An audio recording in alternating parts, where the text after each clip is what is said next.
it's time to sit back and relax with your favorite drink. And listen.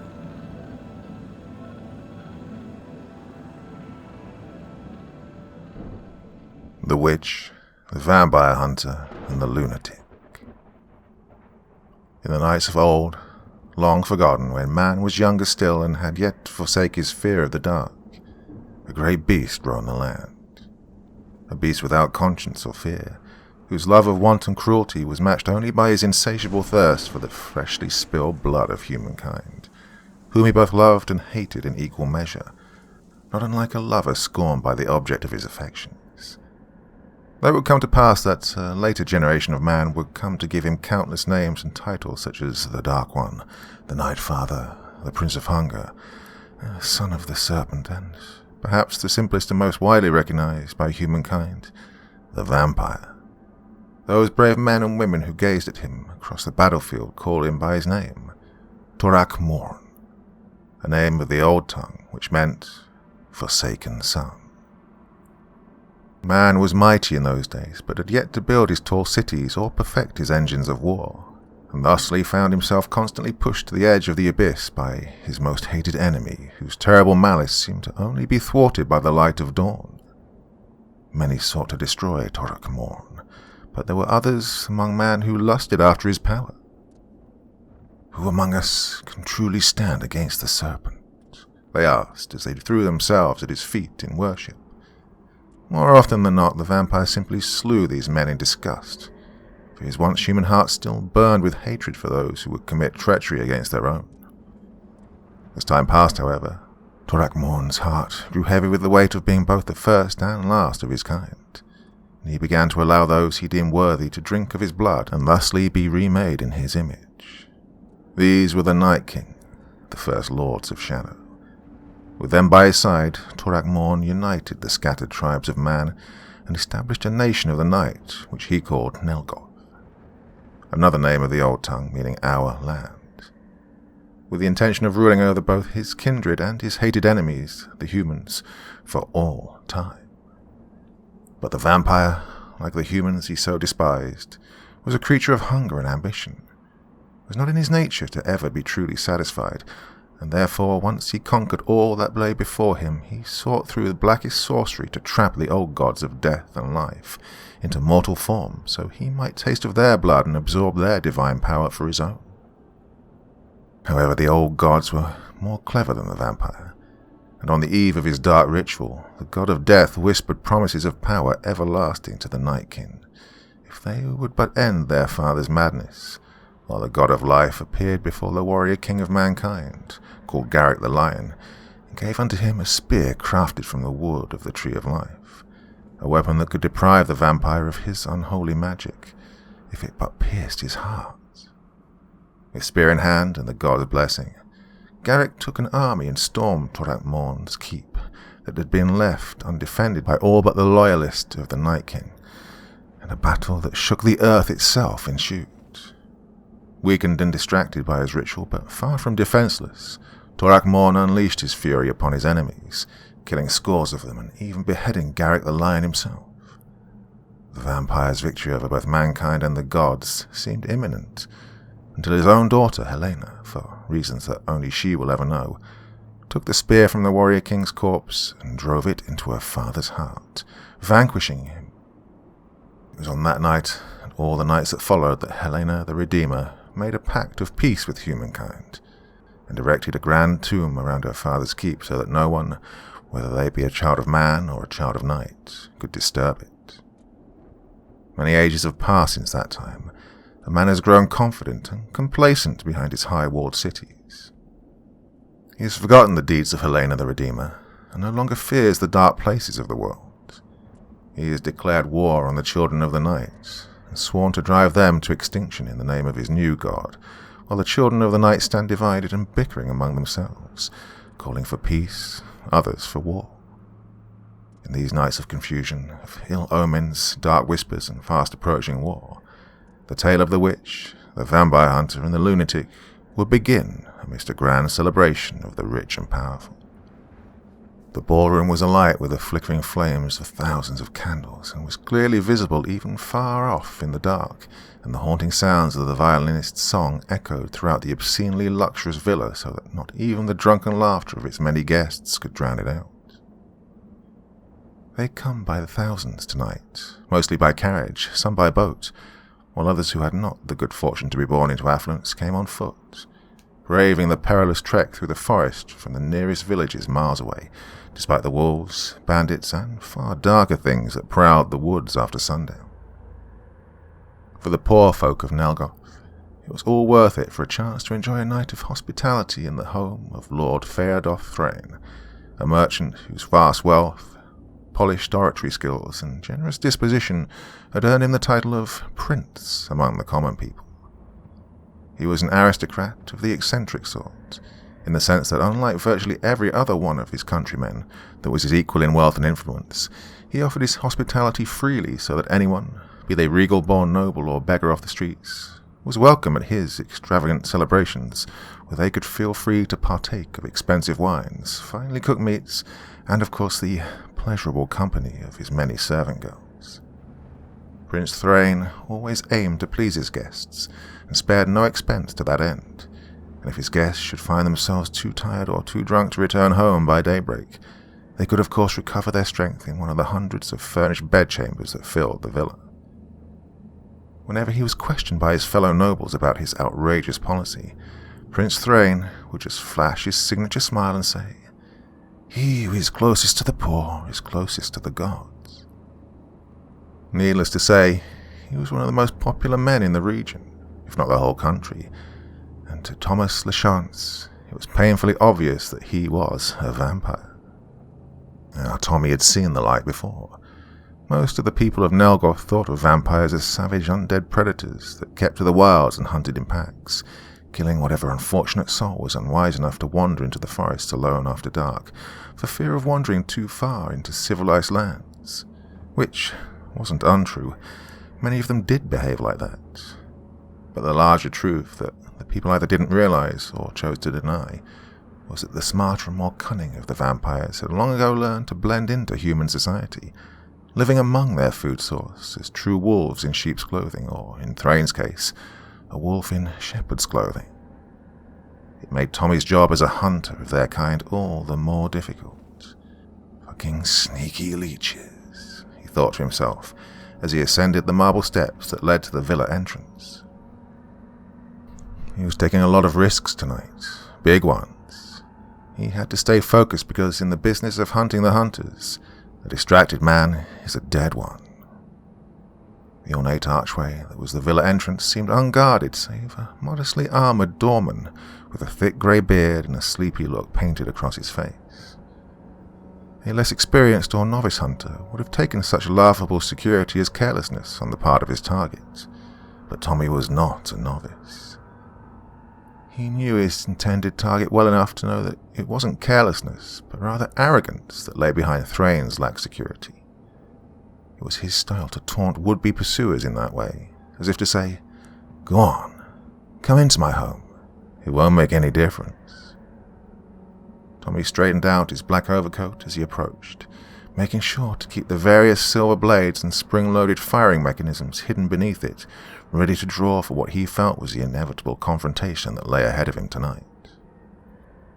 As he cleared the final step towards the entrance, he tipped his hat to the guard and greeted him cordially. "Evening." The old guard replied with a nod and returned to his dazed half-sleep as Tommy entered the villa. Poor bastard probably breaks his back for shit pay from a monster. Tommy couldn't help but think to himself as he passed the old man and pressed onward into the villa.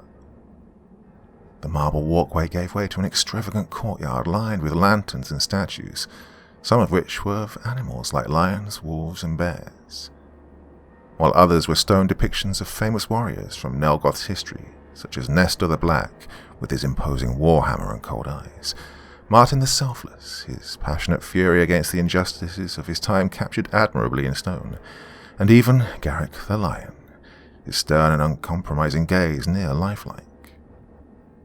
In the gardens that surrounded these statues, seemingly on all sides were dozens of drunks from all walks of life, Young noblemen drank and mingled with beggars, farmers, craftsmen, bakers, stonemasons, architects, soldiers, labourers, and old street whores, while the younger and fairer serving girls of the villa made their rounds with silver trays of wine.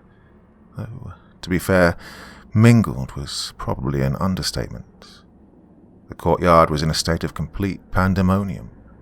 Every way Tommy looked, people were laughing, dancing, brawling, puking, and fucking the night away. He hadn't even made it to the building itself yet. Chaos made Tommy uneasy, because he knew that vampires lived for chaotic situations such as this, when the prey was divided, distracted, and unaware. The ballroom seemed to be on the villa's uppermost terrace, about 3 floors up as far as Tommy could tell, and since he was certain that Thrain would be entertaining his guests in the ballroom, that meant there were at least 3 floors of witnesses, guards, and God knows what else between him and the leech he was there to gut. A weary look painted his already rough features as he weighed his options on how to proceed. An outright assault is out of the question, he concluded in short order. He also doubted he could take Thrain by surprise, since he'd already buried a string of colleagues who had attempted as much, and there hadn't been much of them left to bury. He also considered the very real possibility that the entire villa could be crawling with vampires, not just Thrain. He found himself wishing he'd been a bit more sober when that slippery old bastard Isaac jokingly asked him if he thought he could handle a suicide mission. He could just picture the old man right now, rocking back and forth in that rickety old chair he loved so much back at Fort Vigilance, with a glint in his cloudy grey eyes as he drank himself stupid and took bets on how much of Tommy would be left when the bloodsuckers were done with him. The thought made Tommy promise to himself that once he made it back to Fort Vigilance, he was going to slug the decrepit old bastard right in that smug little grin of his. The music from within the villa shifted from a joyful drinking tune to something more solemn and ominous as Tommy made his way inside, almost as if to warn him that he was now in the lion's den. The building's interior was no less extravagant than the courtyard. A fine red carpet stretched from the doorway into the spacious parlour that was lined on either side with long tables packed with food.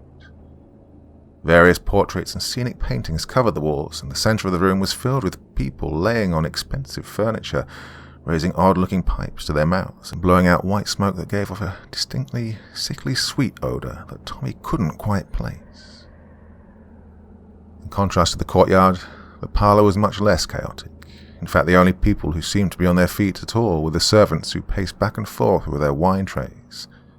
One of them, a pretty-looking dark-haired girl that looked to be in her early 20s, approached him with a smile as she walked by. "Wine, my lord," she offered. "No thanks," he replied bluntly. She looked a bit crestfallen at that, but attempted to make conversation regardless. "I've not seen you here before. Is this your first celebration?" "You, could say that." "Did you travel far?" "Far enough." "Are you tired? Do you need someone to help you forget your long journey?" she asked him in an overtly provocative and flirtatious manner as she suddenly leaned in close to him, pressing her breasts against his shoulder. That made Tommy chuckle. "Sorry, love, you're not my sort." Which was true enough. It was just simpler for him to say that than it was to explain to her that he preferred the company of men to that of women, a concept which seemed to be utterly baffling and offensive to most people for some reason. The girl, who clearly had very little experience with rejection, pursed her lips into a pronounced pout. "Fine, you probably couldn't handle me anyway," she huffed, as Tommy walked away without another word. With that distraction out of the way, Tommy was looking for a way upward, a staircase, a low-hanging balcony, something. But luck seemed to be totally against him tonight, because everywhere he looked, he only saw more winding hallways lined with countless portraits, and each time he passed through a door, there was only another hallway which shouldn't have been possible in this relatively small building. In Tommy's mind, this could have meant a few different things. Either he was a very poor judge of the villa's layout, or there was a sorcerer at work nearby, and he sincerely hoped that the former was the case. At first, there were partygoers at every corner, stumbling around, rutting in the bedrooms, or simply passed out on the floor. The more he explored, however, the less and less people he saw, until he was pacing through the wide corridors alone. That was when the whispers started, low and quiet at first, but they gradually began to grow in volume and pitch, and seemed to come from all directions. Thomas, come dance with us, Thomas. The master is waiting, they cooed. Oh, fuck, thought Tommy, as he went for a blade, fully expecting to be pounced on at any moment. Though he would never admit it to anyone, he was afraid. Even the greenest hunter knew that you had to get the drop on the leeches first if you wanted the hunt to go well, and that if they got the drop on you, you were as good as dead. A cold chill pressed up his spine as he pushed forward, drawing a long dagger from his sleeve while the whispers started to taunt him. We can smell your terror, human. It's sweet like the red mead in your veins. Won't you let us taste it? They mocked. The long corridor seemed to stretch on forever, and the legion of painted faces on the walls seemed to look down on Tommy with amused contempt as he made his way toward the end of the corridor.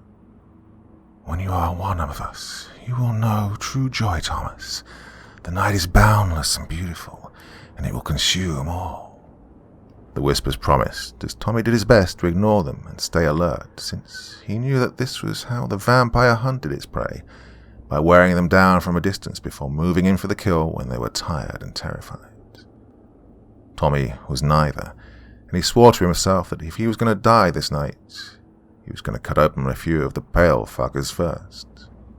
Somewhere ahead of him, candlelights flickered and danced to the same ominous violin tune he'd heard in the parlor, and he could make out the faint silhouettes of figures dancing in the shadows. Well, time to do or die, he thought grimly. The whispers were frantic at this point, no longer speaking to Tommy himself, but rather to each other in some language he could not recognize. They seemed to go completely quiet once Tommy took his first step into the lavish ballroom. On either side of him, men in finely tailored suits donned painted wolf masks and danced with ladies in exquisite silk dresses who themselves wore similar masks depicting deer, rabbits, foxes, and various other woodland creatures. The polished obsidian floor radiated with an unnatural warmth, as if by magic, and the high ceiling was covered in paintings of angels with solemn, pitying expressions drawn on their faces. In the ballroom center stood a figure in a golden robe and an ornate mask of a lion that obscured nearly all of his features, with the exception of his fiery red hair. "Welcome, Mr. Lachance, to my summer celebration," he bellowed as Tommy approached. "I hope the road treated you well." Tommy strode forward with purpose in his step and blades in his hands. "Why don't we cut this bullshit and get to the part where I cut you open?" he said with exasperation. Laughter filled the ballroom. "I like to take my time, Mr. Lachance. It's not often that I get to enjoy the company of a fellow hunter, for we are both hunters of a sort, are we not? Consider it a courtesy," replied Thrain jovially. "Ugh, is this the part where you launch into a long monologue about how we're not so different, and that good and evil are just points of view, and that my narrow view of morality keeps me from seeing the obvious superiority of the vampire race? Oh, and that if I would just throw down my weapons and join you, I could have power beyond my wildest dreams, and the rest of eternity will be filled with world peace, rainbows, and gumdrops? Actually, I was going to ask if the wine was any good.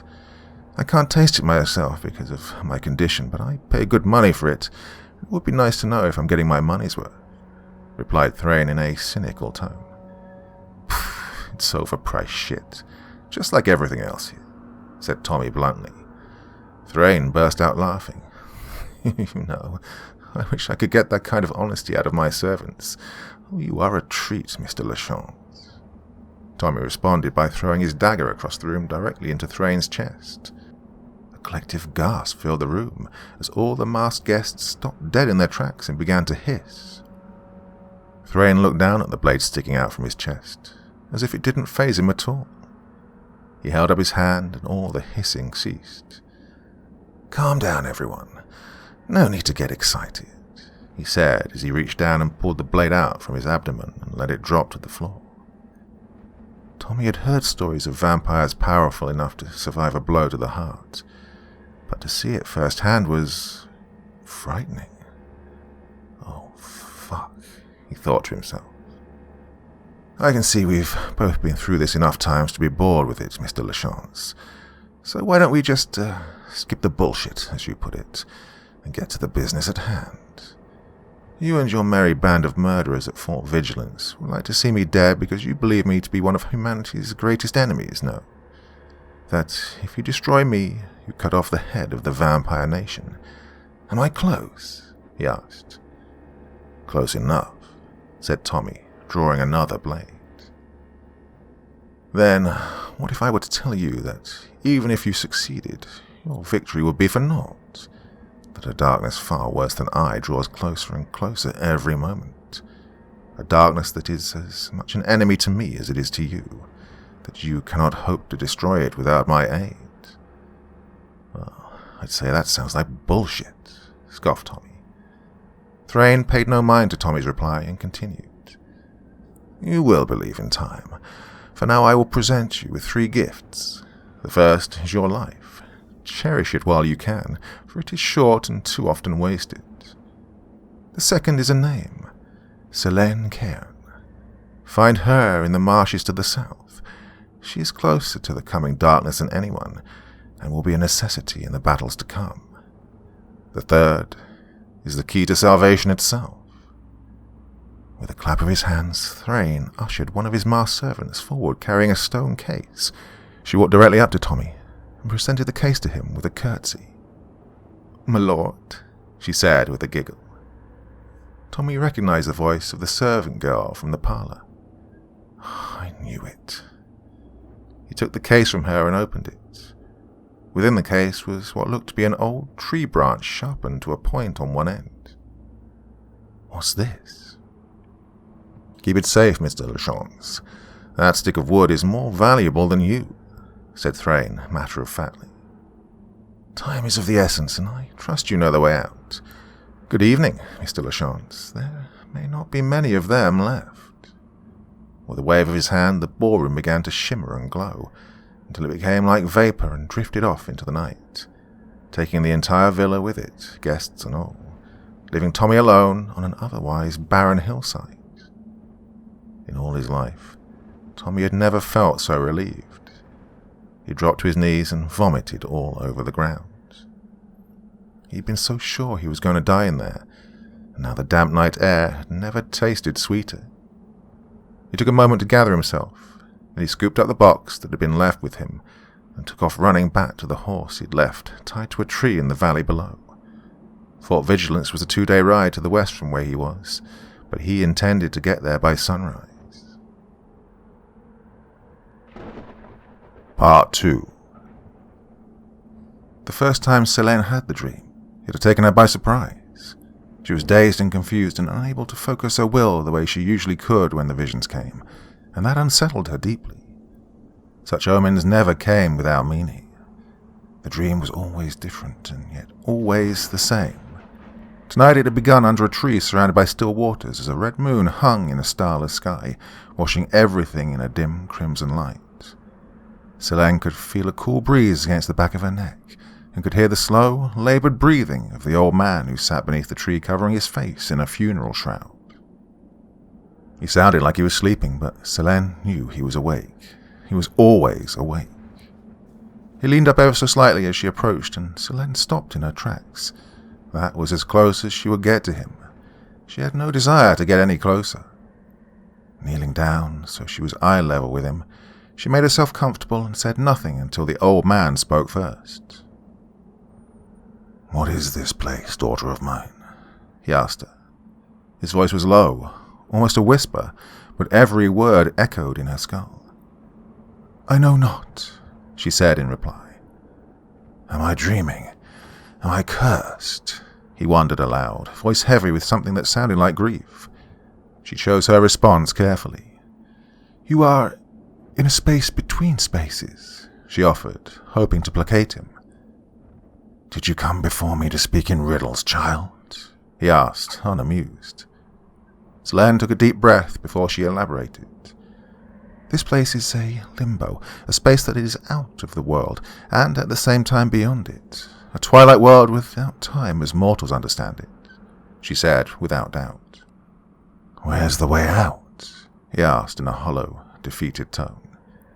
Selene did not know how to answer that question without enraging him, so she bowed her head in reverence before she quietly said, I know not. For several moments the only sounds that broke the tense silence between them was the ocean breeze and the steady rattle of the old man's breathing, until he spoke again. What has become of your brethren, daughter of mine? Where have they gone? Why do they no longer attend me? The words came out hoarse and choked, almost as if the old man would soon burst into tears of despair and longing. Selene wanted to give the old man the answers he sought, if only to give him some small measure of peace, but found that she could not. She didn't know who he was, much less where her supposed brethren were, but something in her soul warned her against provoking this pathetic-looking creature's anger, so she answered somewhat evasively. They cannot reach you in this place. It is meant as a prison for you and you alone, she said quietly. The answer seemed to make sense to him, and he leaned back against his tree in his exasperation. Of course. The gods are as cruel as they are clever, after all. Why shouldn't they separate a father from his children? He lamented. Again, silence prevailed over the two of them for several moments before the old man bolted upright and stood towering over Selene. One final question for you, daughter of mine. Speak the truth to me, for I will hear your deceptions before they pass your lips, he said in a voice that trembled with rage. Even beneath the funeral shroud, Selene could see his pitch-black eyes swimming with a wounded and enraged expression that could almost provoke genuine sympathy in Selene. Almost. Why, Helena? Why? He asked her, his voice beginning to break. We were so close. I would have given you all the stars in the night sky, just like I promised, he whimpered. Selene was at a complete loss for words, and for one of the few times in her long existence, she was truly afraid. The still placid waters surrounding the two of them had begun to churn and twist violently, and the cool ocean breeze had become a howling whirlwind. Peace, grandfather, she managed to choke out, addressing him in the way that tradition dictated a night child should address an elder. Forgive my ignorance. I know not how I have offended you, she offered meekly. The old man's response was to wrap his clawed fingers around her throat. You know not. You come before me a traitor and a kinslayer, a destroyer of all that our family has built. You think to feign ignorance? You think ignorance will save you? Perhaps when I flay the skin from your bones and crush your skull against the stones, you'll remember who I am, he hissed. Then came the pain, like always, twisting in her gut like a dagger. It was so awful that for a few short moments Selene was sure that she was truly dying, and not just experiencing one of her visions, and she pleaded for mercy from all the gods, old and new, not to spare her life, for she knew she did not deserve such kindness, but rather that the pain would end. And then, just like that, it did. Her eyes shot open and she found herself looking out the stained glass window of her meditation chambers, both intensely relieved and deeply terrified. The experience had shaken her. That she could not deny as she doubled over and puked on the floor. She sat on the cold stone in silence for several moments before slowly finding her way back to her feet. In the old nights, a servant might have been waiting outside the door and would have rushed inside to tend to her health when he heard signs of distress, but the nights when servants attended the halls of Castle Cairn were long over. Now only Selene remained in the crumbling ruins of the keep that was once the trading hub of the south. But that was all right. Solitude suited her.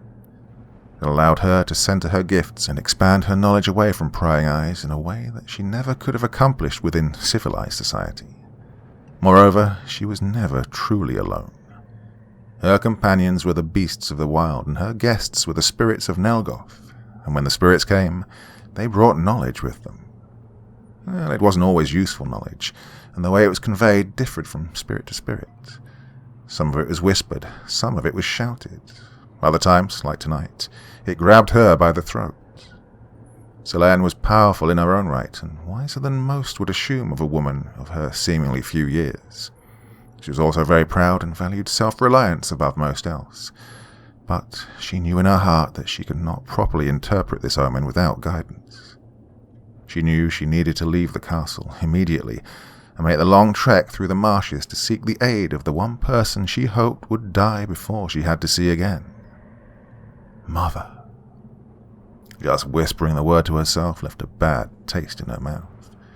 With reluctance, she left her meditation chamber and descended the long, winding staircase that led to the foyer, a task that tonight seemed more daunting to her than it ever had before.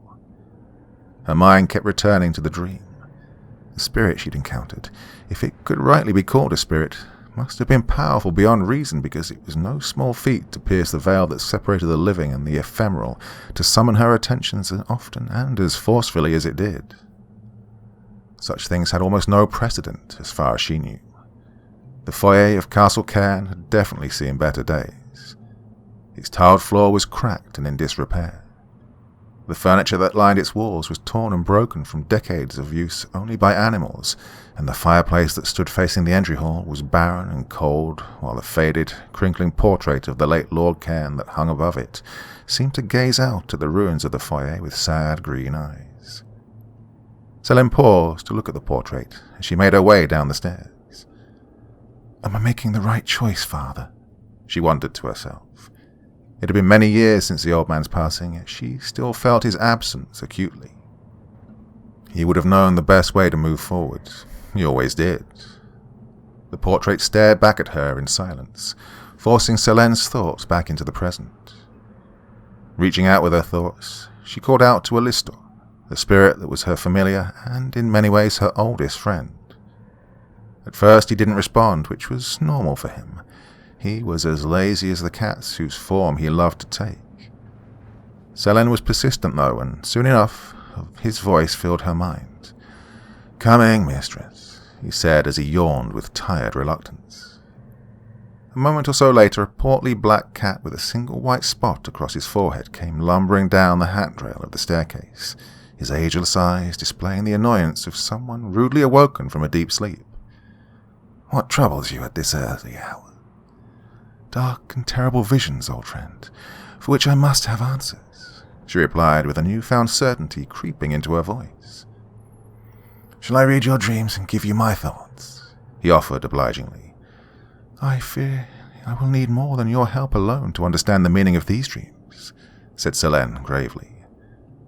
Alistor's yellow eyes went wide with recognition, and his voice betrayed his lack of confidence in what she was planning. "Arabelle does nothing out of kindness, mistress. She will exact a steep price for such a service."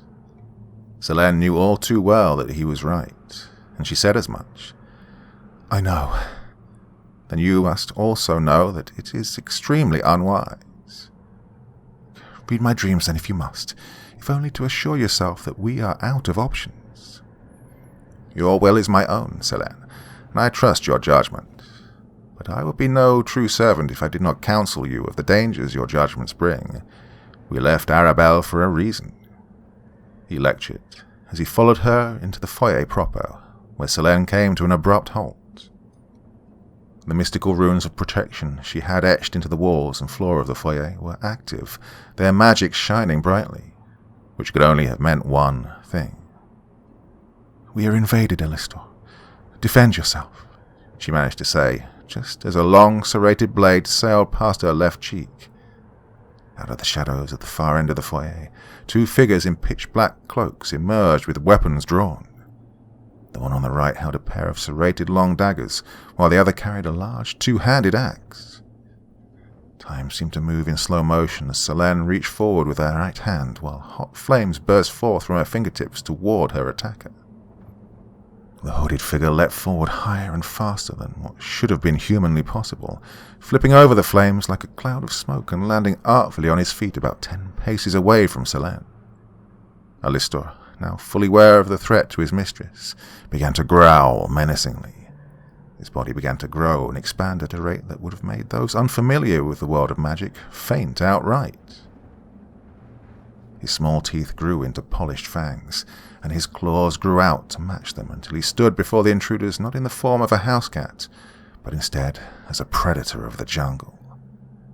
The hooded figure closest to Selene had no time to react before Alistair leapt on him, and they both tumbled to the floor where the second figure charged forward towards Selene with his axe raised high for an overhead swing.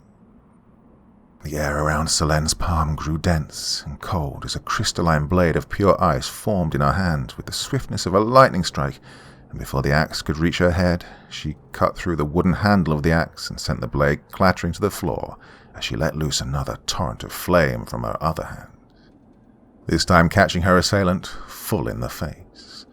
A shrill, ear-piercing, inhuman scream spilled forth from the hooded figure, who Selene could now see was the larger of the two, and he began to flail around wildly as the flames consumed him, but not before his fist slammed into Selene's right cheek, knocking her off her feet and filling her vision with white spots.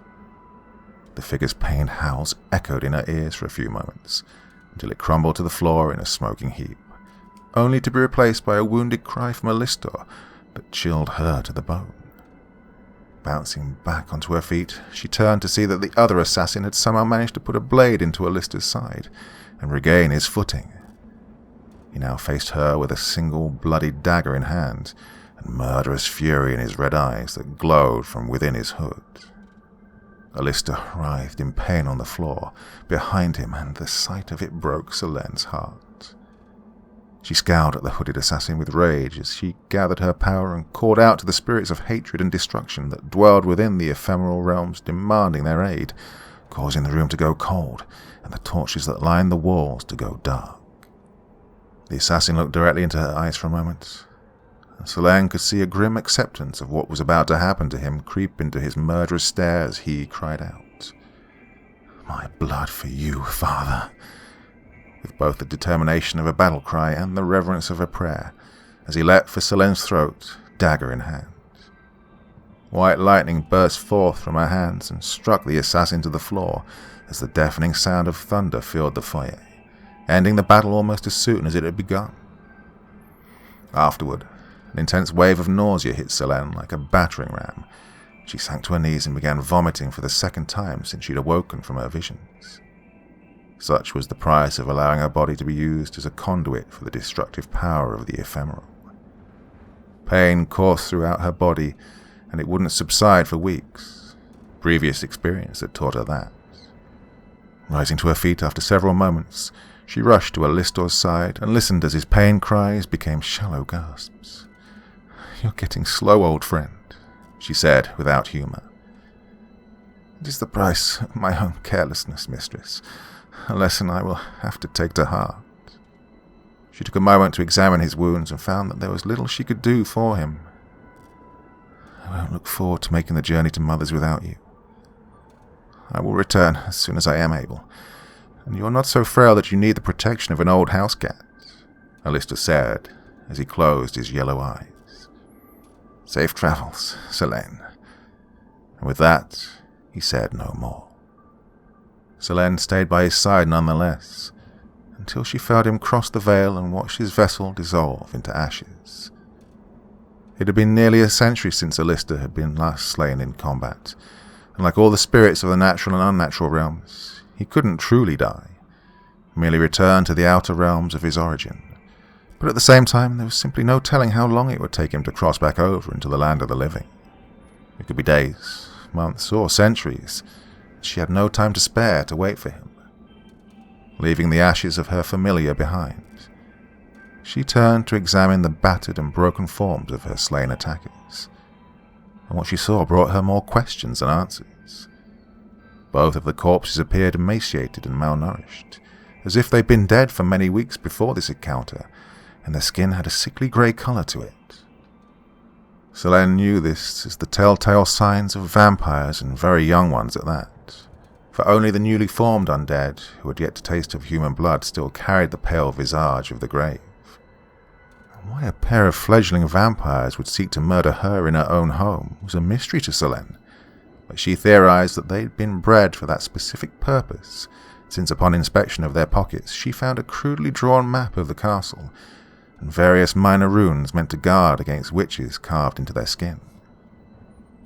It was an amateur work, of course, the kind of shoddy spellcraft peddled by hedge wizards and village crones, all but useless against a true student of the craft. But that, coupled with the deeply suspicious timing of this attack, raised uncomfortable questions and seemed to give the clear implication that some vampire somewhere desired her demise.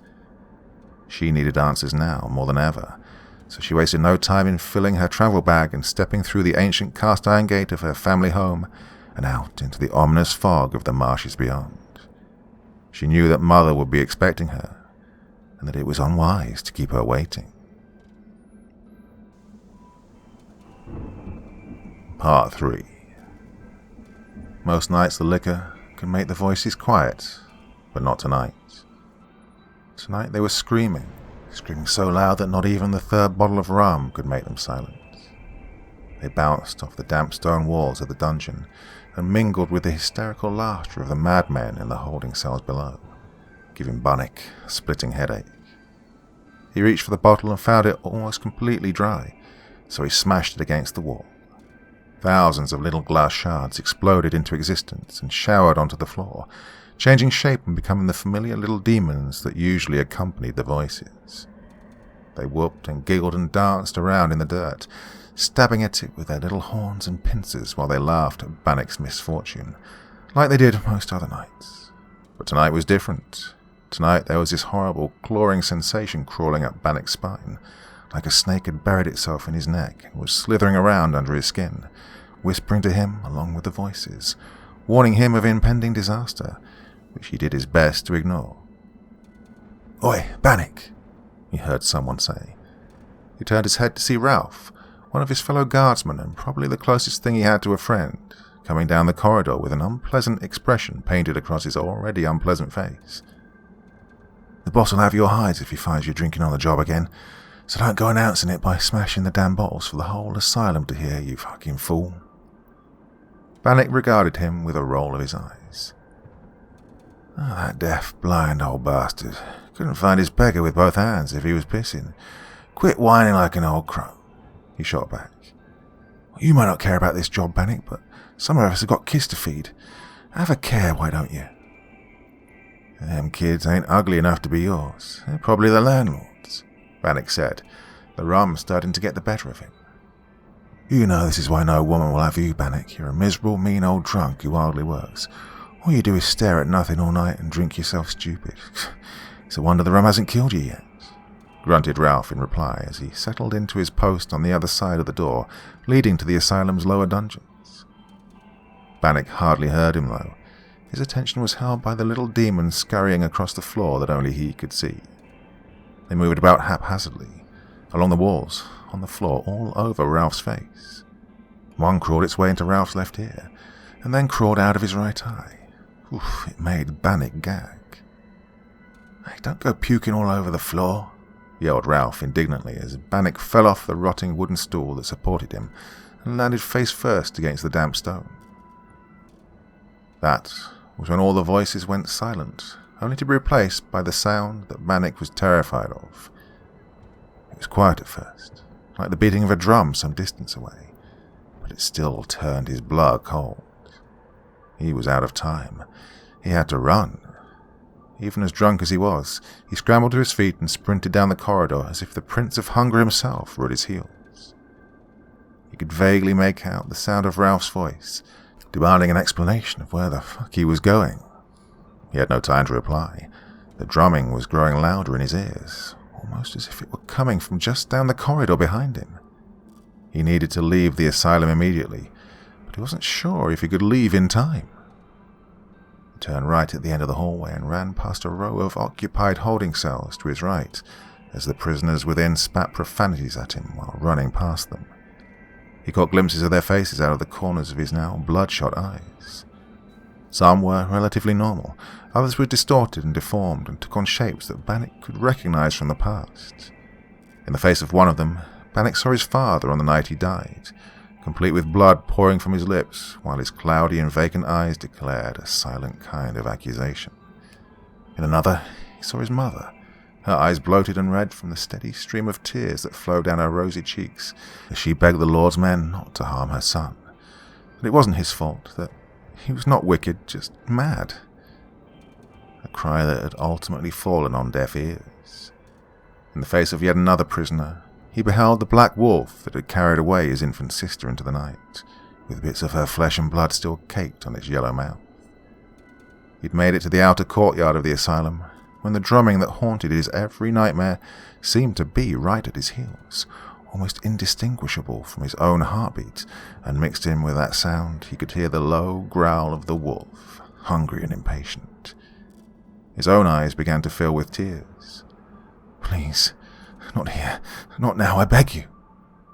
But the wolf would not be reasoned with. Too long had it languished in its prison, and now tonight, with the newfound strength given to it by the silver light of its sister moon, the wolf ran free.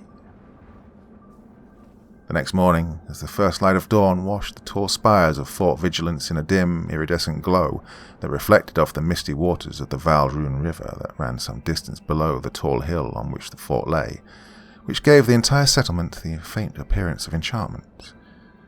Were it not for the shrill, ear-piercing screams of the terrified onlookers that echoed from the marketplace near the fledgling city's centre, one could have almost called it peaceful. No one was quite sure who first found the bodies, but given how many of them there were, and how thoroughly and grotesquely they'd been mutilated, it could well have been anyone in the settlement. Later investigations into the matter that would come to be called the greatest massacre in the settlement's history called it the Red Morning because of the sheer amount of blood that had saturated nearly every corner of the marketplace at dawn that day. Whatever had happened in the city overnight had begun sometime after sundown. The city's daytime watchmen reported nothing irregular in the city streets, while the night watchmen for the most part agreed that the chaos began shortly after their shifts had begun. The screaming of people in agony had started in the eastern end of the market, rousing many hundreds in the city from sleep to defend themselves. These people then rushed to the market with whatever weapons they could find in an attempt to track down whatever had invaded their city, only to be swiftly dragged into the shadows and savagely butchered one by one.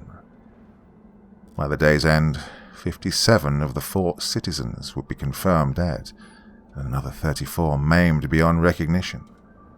The survivors had little to say about the attacks that was useful to authorities anyway. Most were totally incoherent. Some spoke of a massive shadow moving through the darkness like some foul wind, faster than the eye could follow, while others spoke of glistening fangs and the guttural, hungry growls of some wild beast. Tommy Lachance, however, would learn of none of this until much, much later on. He was just as surprised and aghast as everyone else when he first laid eyes on the corpses, though he was perhaps a bit more reserved about expressing it.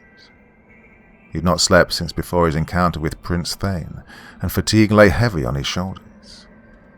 He slouched in the saddle as he passed through the settlement's gate, looking like a tormented ghost returning from hell itself. Tommy's raven black hair was soaked in sweat, and his emerald green eyes were cloudy with exhaustion. Under his arm he held the stone case given to him by the devious vampire prince, which felt as if it had tripled in weight along the journey back. Tommy had originally intended to ride straight to the fort proper and meet with Isaac Thorgood. Isaac was an ornery old bastard, but he was also indisputably one of the best vampire killers in Nelgoth, and the closest thing the cause had to a leader. Before Isaac, there were no professional vampire hunters, just ragtag groups of farmers and former soldiers armed with local superstitions. Isaac brought them together and made them a true fighting force, showed them how to track the leeches to their nests, how to recognize the ones that hid among the crowd, and, most importantly, how to kill them when you find them. The men respected him. Some even called him Many Fangs because of his habit of collecting the teeth from his slain foes. As it turned out, however, there was no need to go all the way to the fort to speak to Isaac.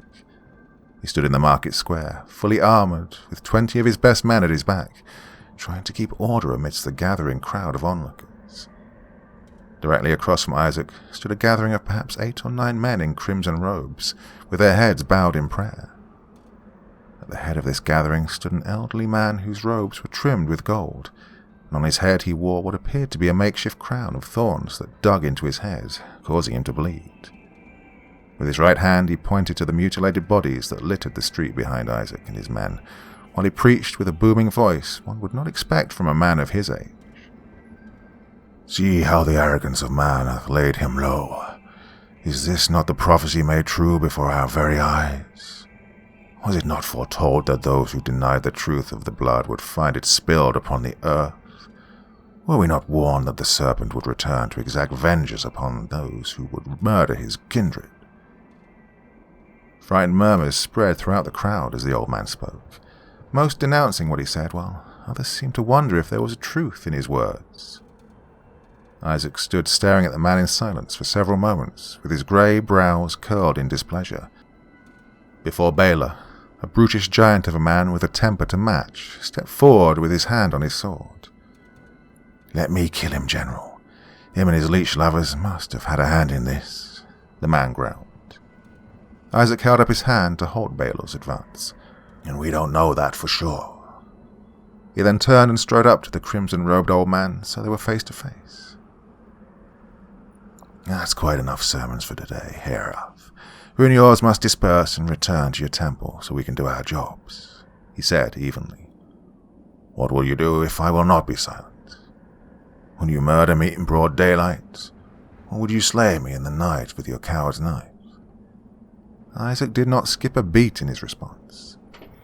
"You and yours are citizens of this fortress, and will be treated with all the respect and dignity you are owed. But make no mistake, Herath. If I find out that you and your little cult had anything to do with this travesty, I will personally toss your corpse into the Val Room." The 2 aging men stared each other down for several moments before Herath broke the silence. "It is not me or mine that you have to blame for this tragedy, Manyfangs. If you wish to place the blame, then place it with thine own malignant soul," he said in resignation.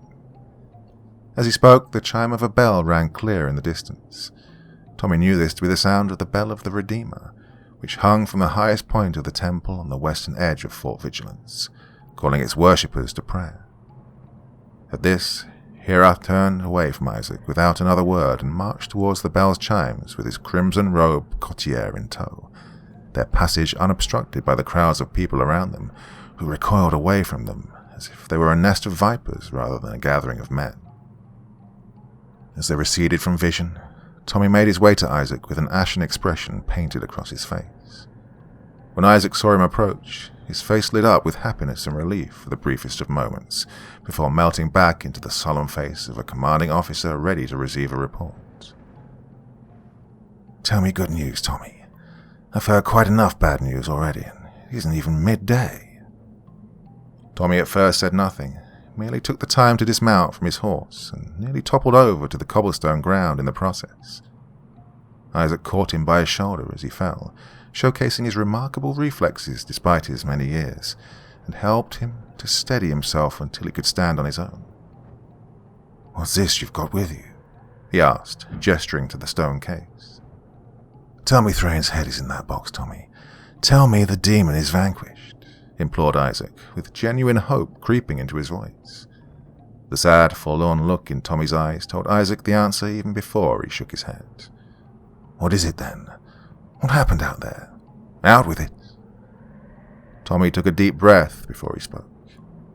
"There's too much to explain, Isaac, and too many unwelcome ears out here." Isaac understood immediately and began barking orders for people to make way for them as they moved away from the stalls of the market and past the cast-iron gates of the fortress into relative safety, listening to the soft, suspicious murmurs of the crowd all the way. "Who's that?" some wondered. "That's Thorgul's favourite hunter. Supposed to be one of the best in the business," others replied. "If he's so good, why wasn't he here protecting us when the night creatures came? I haven't seen him in here in weeks. I'd given him up for dead. Oh, I heard some of the other hunters say he was as good as dead, given a suicide mission, they said. Then how's he still breathing? Only one way a hunter comes back alive from hunting the undead with nothing to show for it." What's that he's got in his arms? Maybe a gift from his new master. Isn't he a pervert? Well, can't trust his like I say. Who knows what he's capable of? Things were never this bad when we gave those creatures their tribute. Tommy had heard all of this before. He knew that when common people suffered a tragedy like this, they searched for something, or much more often someone, to blame for it. Someone they could hold responsible for their pain even when the true culprit was out of reach. But that didn't make their words sting any less, and even in his exhausted state of near delirium, they reawakened painful memories from his own past, best left buried. Oh, you're a curse upon this house, and upon my name, you nasty little shit. I've always known you were wrong. Oh, why couldn't the plague have taken you and left all the real men of the family breathing? You can cry all you want, my sweet boy, but you won't fool me. I know you like it. Why did you leave her alone? Murderer! Sharp barbs grew out from the days past and opened old, festering wounds. But Tommy did his best to push these spectres away from his thoughts, with practiced vigour, and brought his focus back to the present. To the welcoming sight of the training courtyard he'd spent the latter half of his youth in, as well as the embroidered red flames of the banners lining the stone walls that against his better judgment he'd come to associate with feelings of safety, and the harsh metal hiss of the fortress's gate as it clunked shut behind them, dividing he, Isaac and Baylor, who had accompanied them from the market, from the rest of the world outside, however temporarily. Isaac first turned to Baylor. Go to the ramparts and ready the bastilers. We have no way of knowing if this attack is an isolated incident or the beginning of a siege. Baylor's face took on a slightly offended expression at being dismissed, as he clearly wanted to hear Tommy's tale as much as Isaac, though propriety would not allow him to say as much. As if aware of his thoughts, Isaac reassured him. I swear to you, Baylor, we will find the ones responsible for this bloodshed. If Tommy's report has information that you need to hear, I'll tell you of it myself, but right now this report is from my ears only. See to the men and get us ready to defend ourselves. I'm trusting you with this. Baylor gave a reluctant nod of acknowledgement and then hurried up the stone steps to the right of the gate ascending up to the fortress's ramparts and disappearing from sight. Once he was out of earshot, Isaac turned his attention back to Tommy. It's just you and I now, boy. Walk with me and tell me everything from the beginning. Tommy took a deep breath before beginning his tale, and over the course of a few hours he told his mentor everything about the decadence he'd witnessed at the villa, of the countless people the vampire held under his sway, of the disembodied whispers that haunted him in the building's corridors, of his almost certain death in the ballroom, of Prince Thrain's cryptic words of warning, of his uncharacteristic display of mercy, and of his strange gift. By the time Tommy was finished, he and Isaac found themselves on the high balcony of the Tower of Vigilance, the highest point the settlement had to offer, overlooking the rest of the settlement and the vast green valley that surrounded it below. Tommy had placed the stone box on the floor of the balcony and opened its lid to display its contents to Isaac, who cast distrusting glances at it with his cloudy grey eyes as he paced back and forth, deep in thought. After several minutes passed with no other words exchanged between the two men, Tommy spoke. What do you make of it, Master? He asked. I think that Thrain's words are a snake's venom. He's not to be trusted, responded Isaac, his voice thick with disdain. But his actions confuse me, Master. He had no cause to spare my life, yet he did. Perhaps he needed you alive to carry some curse back to the heart of his enemies through this chest. Perhaps. After another short pause, Tommy elected to change the subject. How did the leeches breach the city walls? Each stone is marked by our mystics. They've never been able to do so before. Displeasure, worry, and confusion made the wrinkles on Isaac's face ever more prominent as he replied. I don't know, Tommy. Something about this whole mess feels different. Different and wrong. How do you mean?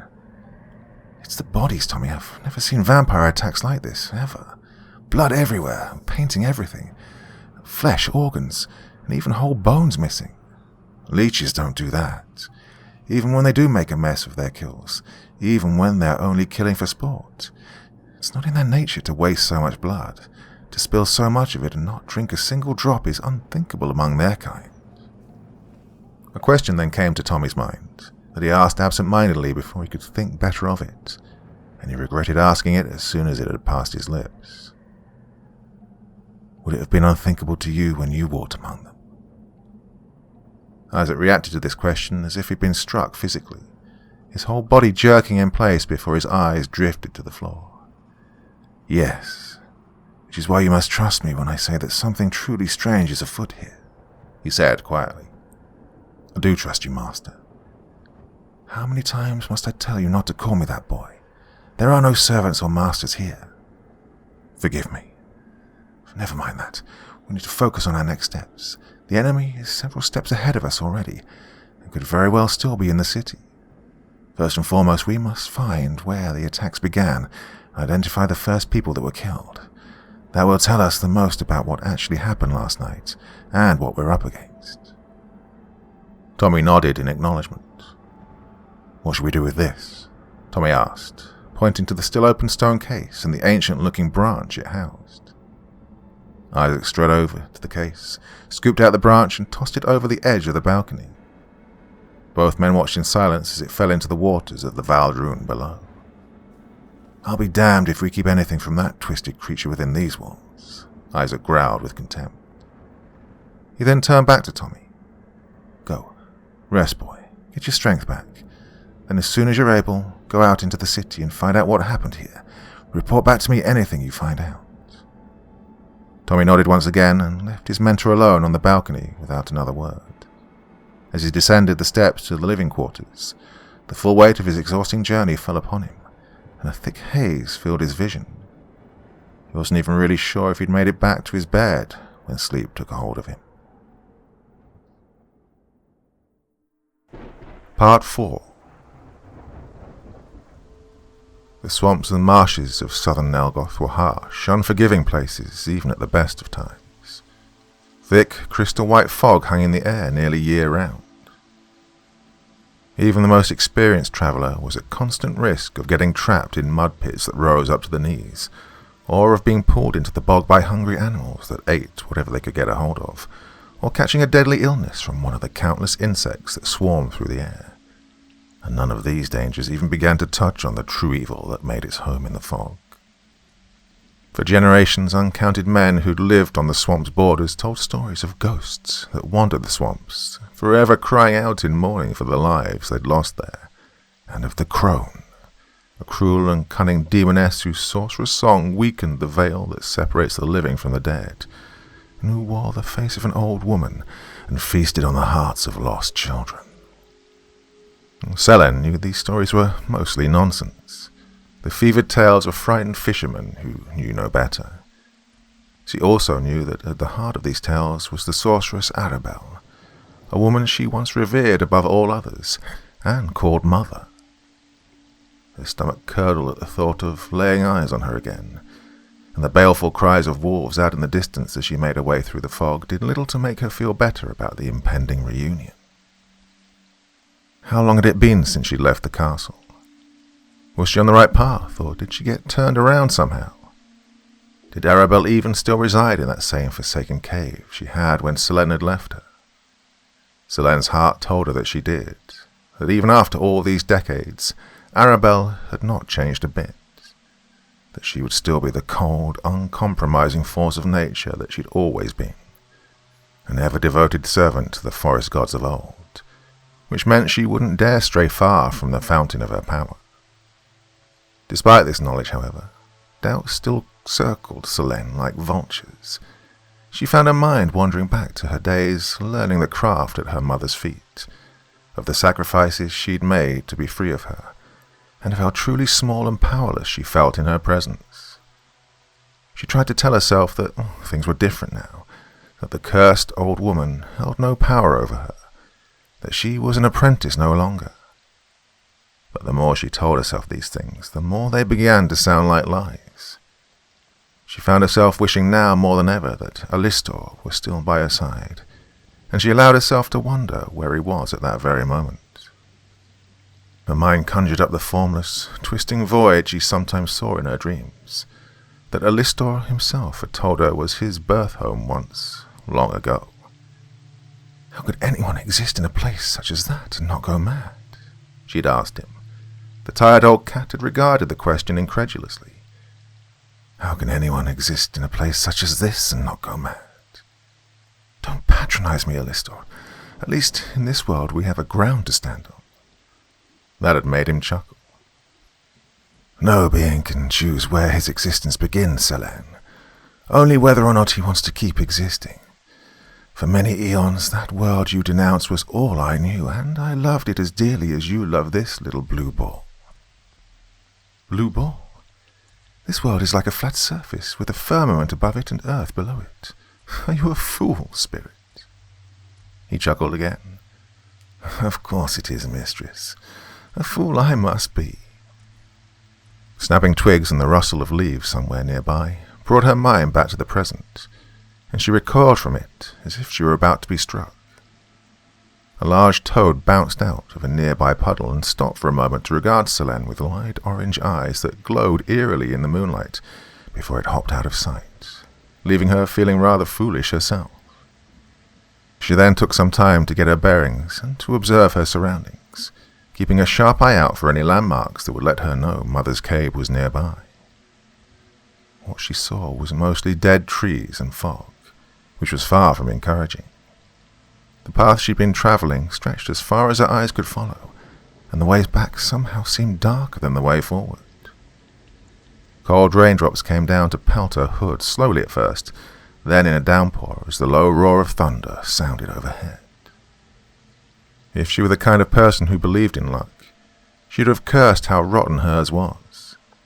But she didn't believe in luck. She found it much more likely that this sudden storm was an extension of her mother's will, an expression of her twisted humour, since she was surely aware that Selene would be dreading this meeting with her, meant to make her even more uneasy, or perhaps to distract her so she would lose her way in the marshes. She refused to give the decrepit witch the satisfaction. Powerful winds knocked her about in every direction, and the sharp crack of lightning rang deafeningly in her ears, but she pressed forward with purpose in every step.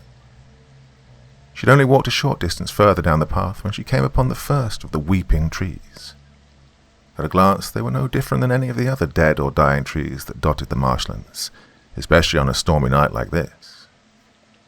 But when one stepped closer, one could behold the tormented human faces that lay where the trunk met the tree's branches, look into the hollowed-out spaces where the eyes of the face should be, and almost hear the anguish of the human soul bound within. Selene did not know how many weeping trees existed within the swamp. She saw them rarely and had only ever witnessed the creation of one, an experience that haunted her nightmares even now, centuries after.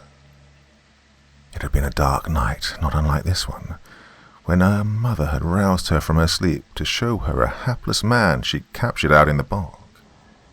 An intruder and a defiler, Mother had called him.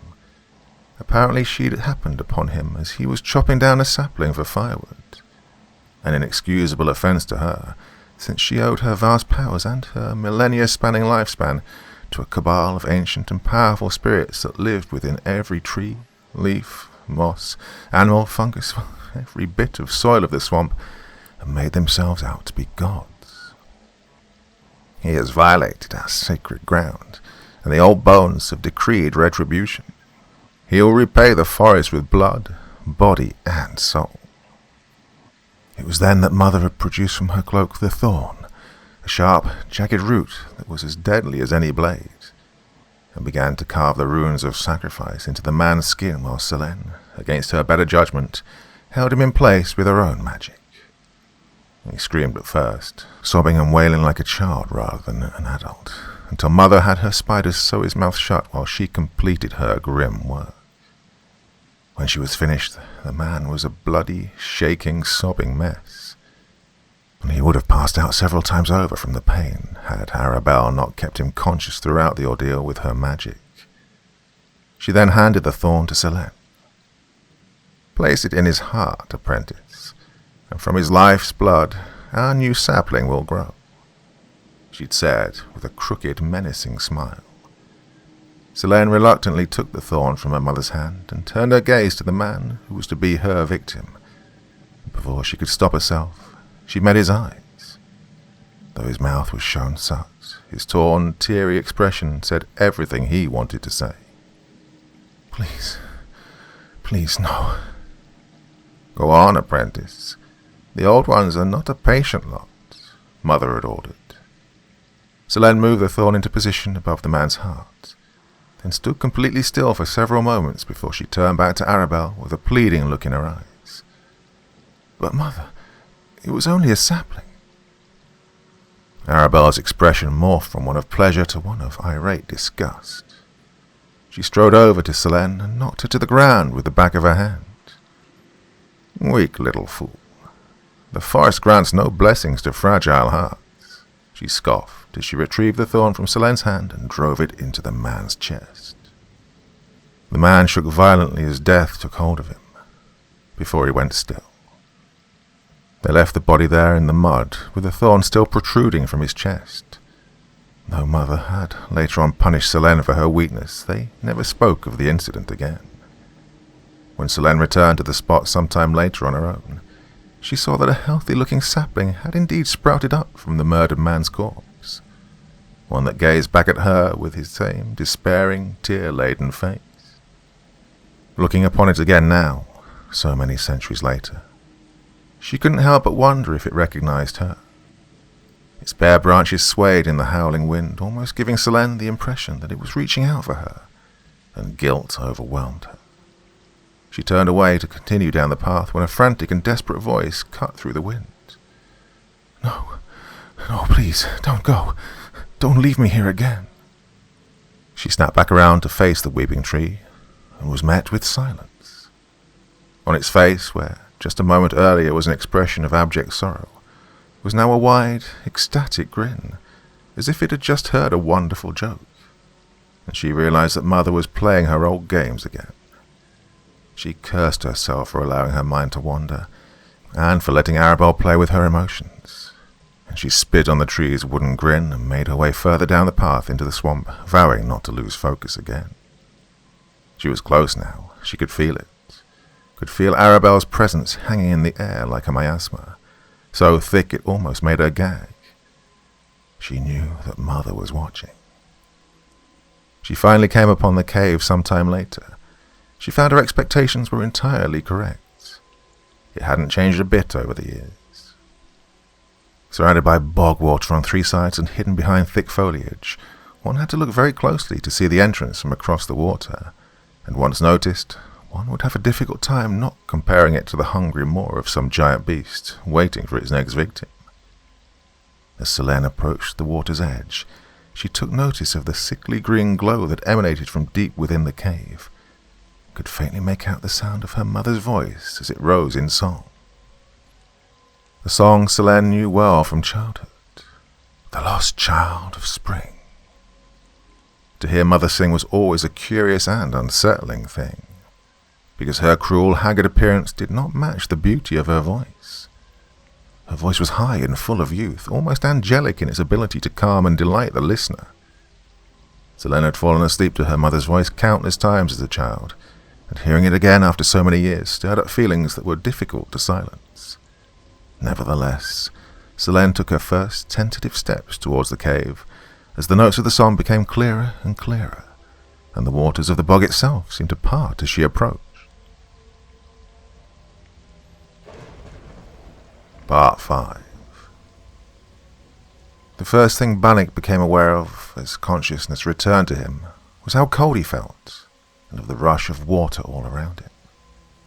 He opened his mouth to take a breath and found his mouth filled with icy water, causing his eyes to shoot open.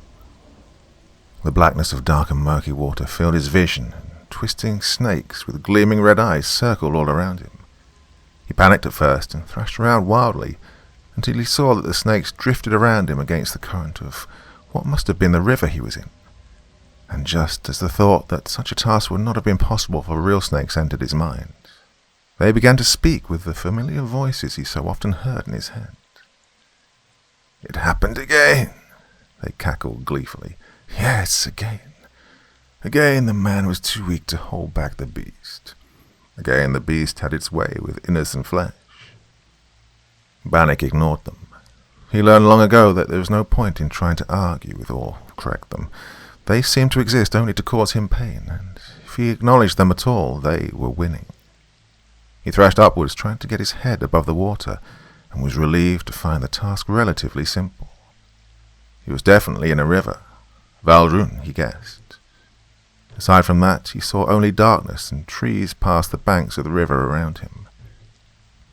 He must have drifted some distance from Fort Vigilance, and he had no idea where he was now, but he resolved to find out. He began to swim toward the shore when he noticed for the second time in the past few nights that the voices of his mind abruptly became silent, a thing that only happened when tragedy was close at hand. Was the wolf trying to get out again so soon? That had never happened to Bannock before, and the thought of it made him nauseous. He ducked his head beneath the water while he swam to see if the demon snakes were still present, and found that they were all missing save one.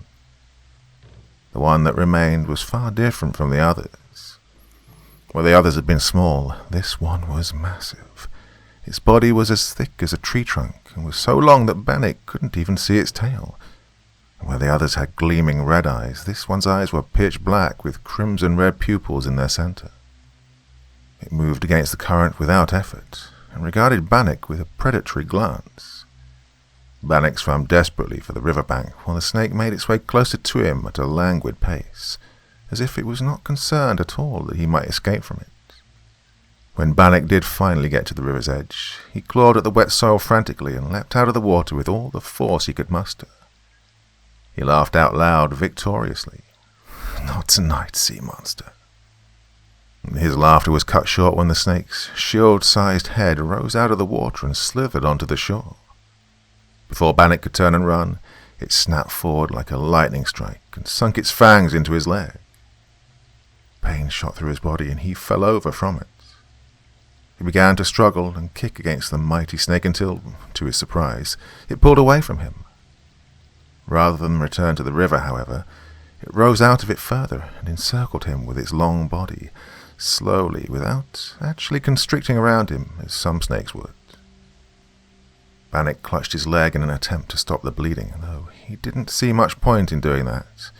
He was sure that his life was coming to an end, that this monster from the river would swallow him whole, and he would just vanish without it beneath the waters of the Valrun, forgotten and unloved. Oddly enough, though, he felt at peace with that, like the weight of the world was off his shoulders. At least he wouldn't have to hear the voices anymore. At least the wolf would die with him.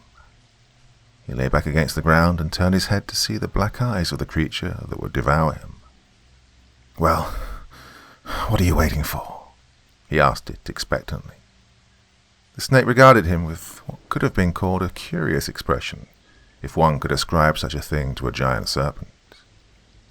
A voice then filled Bannock's mind, one that he'd never heard before, that sounded low and ancient, clear but also distant, as if it was travelling from a great distance away like an echo. "What strange feast presents itself to me tonight? Long have I reached out to the world above with my essence to feed on the lowly beasts, and all their blood is known to me, but, dare I say, I have never tasted blood like yours before. What are you, creature?" Bannock was at a point beyond confusion. Was this giant snake speaking to him? He was at a loss for words. "I have yet to take your tongue, creature, so you will use it to speak. I will not ask again. What are you?" Bannock," he said hesitantly. The voice scoffed. "I care not what you are called, creature, for I already know what to call you. I call you slave, for that is what you are, as is every creature that walks my lands. I would know what you are, for I can see only what you are not a man, nor a beast. This river is on your lands." Again the voice scoffed. "This river, the forest around it, the valleys that surround it, and the mountains that surround the valleys, all of it is mine, and I will reclaim it from the betrayers, harlots, and arrogant slaves that think to usurp it from me. But first I will know what you are." "I am a cursed thing." That response seemed to have a calming effect on the snake, or at least momentarily made it forget whatever thoughts angered it so. When the voice spoke again, it sounded relaxed and amused, as if Bannock had just shared an inside joke with him. Aren't we all? What do you want from me, demon? If you mean to eat me, then just do it. Do not doubt that I could, creature, if it were my desire. I could sustain your pitiful life for centuries while I amuse myself with your torment, or just as easily devour your very soul through the red mead that spills from your throat. But that would be a waste. You are a rare creature, and I am in need of champions to serve my will in the coming nights. You shall be my claws in the world above, until I see fit to release you from my service. Before Bannock could respond, the snake opened its maw and dragged its long, jet-black tongue from the bridge of his nose to his hairline, leaving an awful, burning sensation as it went. Where the snake's tongue had touched him, Bannock's skin turned black. He screamed out in pain and thrashed around wildly in the sand while the snake regarded him dispassionately. Now you will hear my words and obey. When you can walk again, you will journey south with haste to the Cradle of Dawn, retrieve the young sorceress that resides in the castle beyond the marshlands alive, and bring her to my resting place, where you will place her beating heart upon my grave. When the pain had subsided enough for Bannock to respond, he did so through clenched teeth. How will I know her when I find her? You will feel her presence through the mark I have placed upon you. Where will I take her when I have her? Where is this grave of yours? When the time is right, I will guide you to it. By what name do I call you, demon? You know mine, and if I am to serve you, I must know what to call you. You need only call me master. Now go, creature, and be thankful for my mercy, for you shall not receive it a second time, and do not think that you can disobey me now.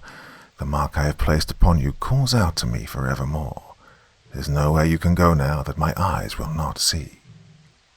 And with that the massive serpent slithered silently back into the Valrune and disappeared under the current, leaving Bannock alone on the riverbank, dumbfounded with rage and confusion. He stood there for several moments, cursing his rotten luck, before he turned and limped into the dense tree line of the forest behind him, while he searched for something that might help him slow the bleeding of his leg, and for the first time in his life, he was grateful to hear only the mad voices of his head when they returned. Part 6. Tommy rolled out of his straw-stuffed mattress in the bowels of Fort Vigilance not long after sundown. He knew this because he saw the familiar faces of the city's daytime watchmen soundly asleep in the cots next to his, and he noted the strong stench of alcohol on more than a few of them. He took a moment to reflect on the ironic fact that, much like the undead he'd spent his adult life tracking and killing, he was himself very much a creature of the night. He had a hard time remembering the last time he took in a sunrise, or just took a day for himself to wander around, interact with normal people and do nothing particularly productive, and that made him slightly sad. He didn't allow his mind to linger on such thoughts for long, however, and quickly found himself washing his face in the water basin on the northern end of the barracks, in an attempt to not only clean his grime-covered face, but also to wake himself up. Not long after, he was in the armory, outfitting himself with the tools of his trade. The armory was easily the most heavily guarded and closely watched part of the fortress, with long racks of blades of every length, width, and metal, be it steel, silver, or iron on every wall, and meticulously clean counters stocked with crossbows, spring-loaded firing mechanisms that spat out silver blades at blinding speeds, and even the mysterious and highly experimental hand cannons which, as its name implied, functioned much like a cannon, using black powder to shoot metal projectiles with tremendous speed and force. The principal difference between this device and an actual cannon being that this one could fit in the palm of one's hand. Many of the other hunters, especially the younger ones, had begun to treat the things as symbols of status, and thusly spent small fortunes on obtaining them. Tommy didn't care for them much himself. He felt that they made their owners overconfident and over-reliant on them. If they suddenly stopped working for whatever reason without the owner's knowledge, then his life could very well be put in mortal peril. Something Tommy made no bones about telling the cannon's intrepid inventor, Anna Grayson, the dedicated and ever-watchful caretaker of the armory, who responded indignantly. "Nothing I make will break down in the field," she'd said, and she meant it.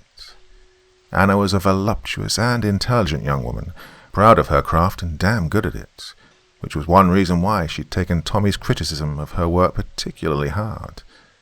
Another being that, though you'd probably have had to fight her to get her to admit it aloud, she was fond of Tommy, whom she'd been raised alongside since her 15th year, and had gone out of her way to let him know as much in the past before he'd begun be more open about his romantic tastes. For his part, he did his best to explain this to her gently. She'd had difficulty understanding what he was trying to tell her at first, as most people did, but being the bright young woman that she was, she caught on quickly and responded with an exaggerated sigh of disappointment, along with a somewhat successful attempt to conceal her pain at the rejection with humour. "Maybe one of these nights I'll turn you then," she'd said. "That's a dangerous thing to say in this fortress, Anna. Very easy to misinterpret," Tommy had said in response, and they'd both laughed. Tonight, however, Anna seemed far too preoccupied to laugh about much of anything. She darted back and forth between the racks of weapons with a thick, leather-bound ledger in her hands, carefully making notations that Tommy could only guess the nature and purpose of.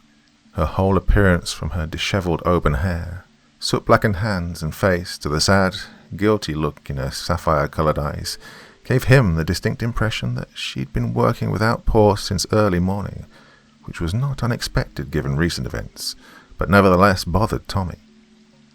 He did not like seeing his childhood friend blaming herself for the past day's tragedy, as his instincts told him she was, since she often boasted that her weapons could keep Fort Vigilant secure against any threat. He stood at the doorway of the armory's entrance in silence, trying to think of something he could say to cheer her up, or at least momentarily take her mind off the red morning, and thought of nothing particularly witty or comforting before she took notice of him. "I've got your usual orders laid out on the table over there, Tommy.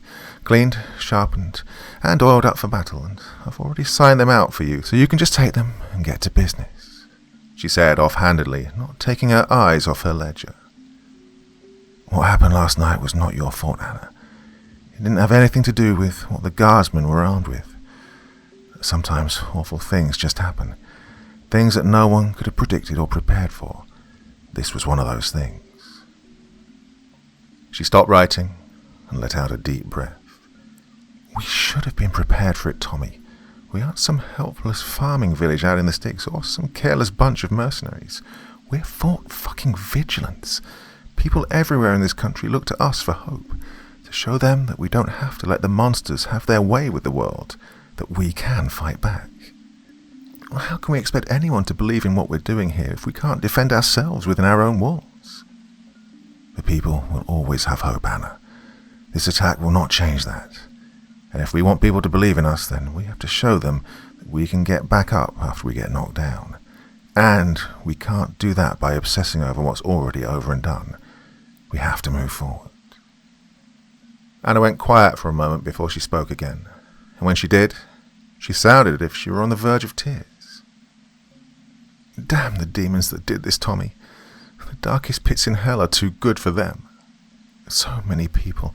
I knew some of them. Rory from the bakery with his burned bread and his dumb smile.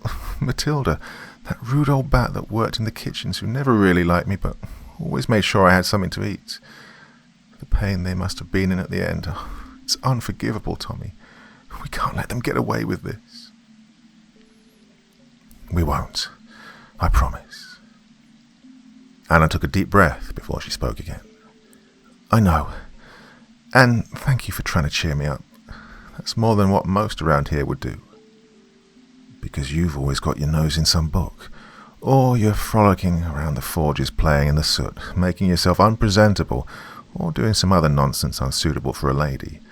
You'll never find a husband that way," said Tommy, doing his best impression of the grouchy, short-tempered and exceedingly proper governess Isaac had employed to help raise the both of them some years back. That made Anna crack an earnest smile. "I'll still find one faster than you." That stung a bit, but he was happy to see her smile. "Well, I best get to it, I suppose. The leeches aren't going to hunt themselves down. Anna gave him a nod of acknowledgement and went back to furiously making notations in her ledger with renewed vigour, while he made his way to the long table that held his equipment. 12 silver blades of various lengths, though none of them were longer than his forearm. The black eggs that were not eggs in a literal sense, but rather small painted glass orbs filled with an acidic solution, meant to be thrown at an enemy's face. And his secret weapon, the spring blades, sleek clockwork mechanisms that attached to the wrists and fired silver bolts with deadly precision. He outlined himself with quick, practiced ease, and left the armory with purpose in his step. Now began the least thrilling yet most important part of his job, the investigative work. He would have to read the night watchman's reports of that night thoroughly, then see the scenes of the attacks himself and find potential witnesses. It would be daunting work, but Tommy was accustomed to it, and like Isaac, he felt compelled to find out what new horrors the leeches had unleashed. He made his way from the eastern section of the fortress, where the armory was, to the western section toward the Hall of Records, with no doubt in his mind that he was going to have a very long night.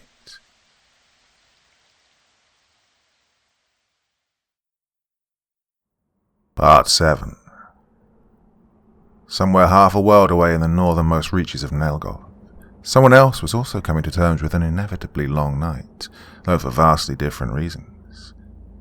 Dark storm clouds gathered in legion around a forlorn and forgotten tower nestled high in the mountains that rose out of the soil like a jagged blade. Long forsaken by mankind and not marked on any map, the tower was now known only to the dead and the undying as the Cradle of Night. And it was there that, just like they had in the nights of old, the immortals gathered. How much longer will we allow this to go on, Thrain? War is upon us, the omens are obvious.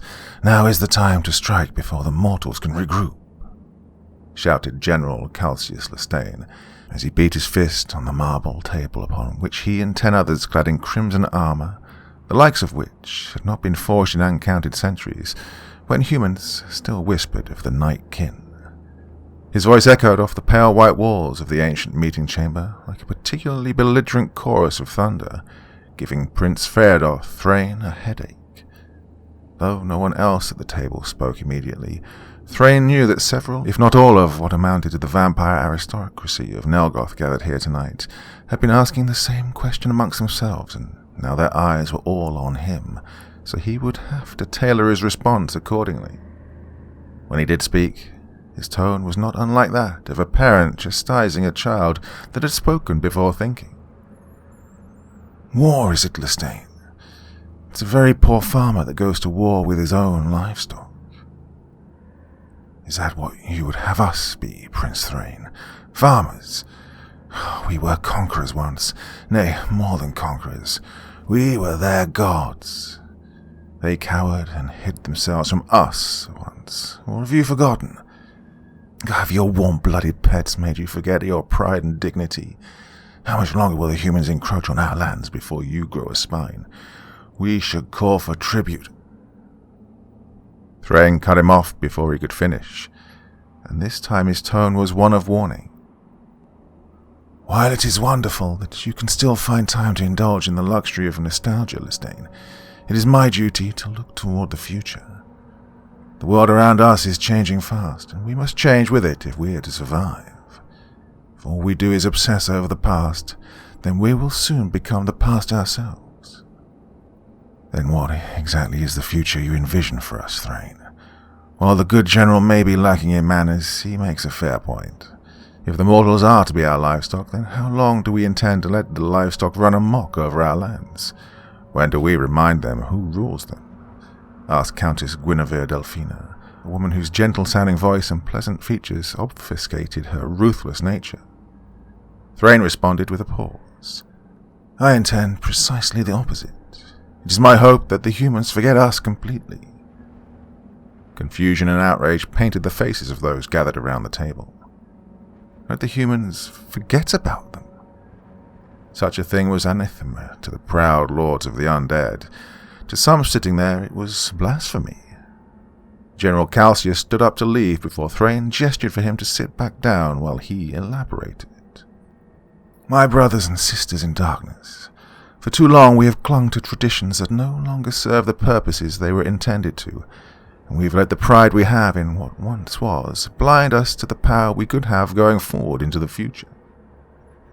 He reached into his pocket and produced a small, elongated device that looked like a cannon, and pointed it at one of the support pillars on the far end of the room before pulling a tiny lever located at the bottom of the device, which resulted in a sharp crack like thunder that startled everyone in the room. Smoke oozed from the device's barrel, and the pillar he'd been pointing at now sported a huge crack, with a metal projectile of some sort lodged in it. They call it a hand cannon. It is unrefined at the moment, and not many can afford it now, but the day will come soon when such devices will be mass-produced and may even replace the sword as the mortal weapon of choice. In just a few short centuries, the humans have gone from living in tents to this, and they will only continue to modernize and industrialize. If we continue to ignore the progress they've made and continue to try and be their proud overlords, they will hunt us to extinction. Fort Vigilance is just the first of many human cities that will rise against us, and as powerful as we are, they outnumber us, brothers and sisters.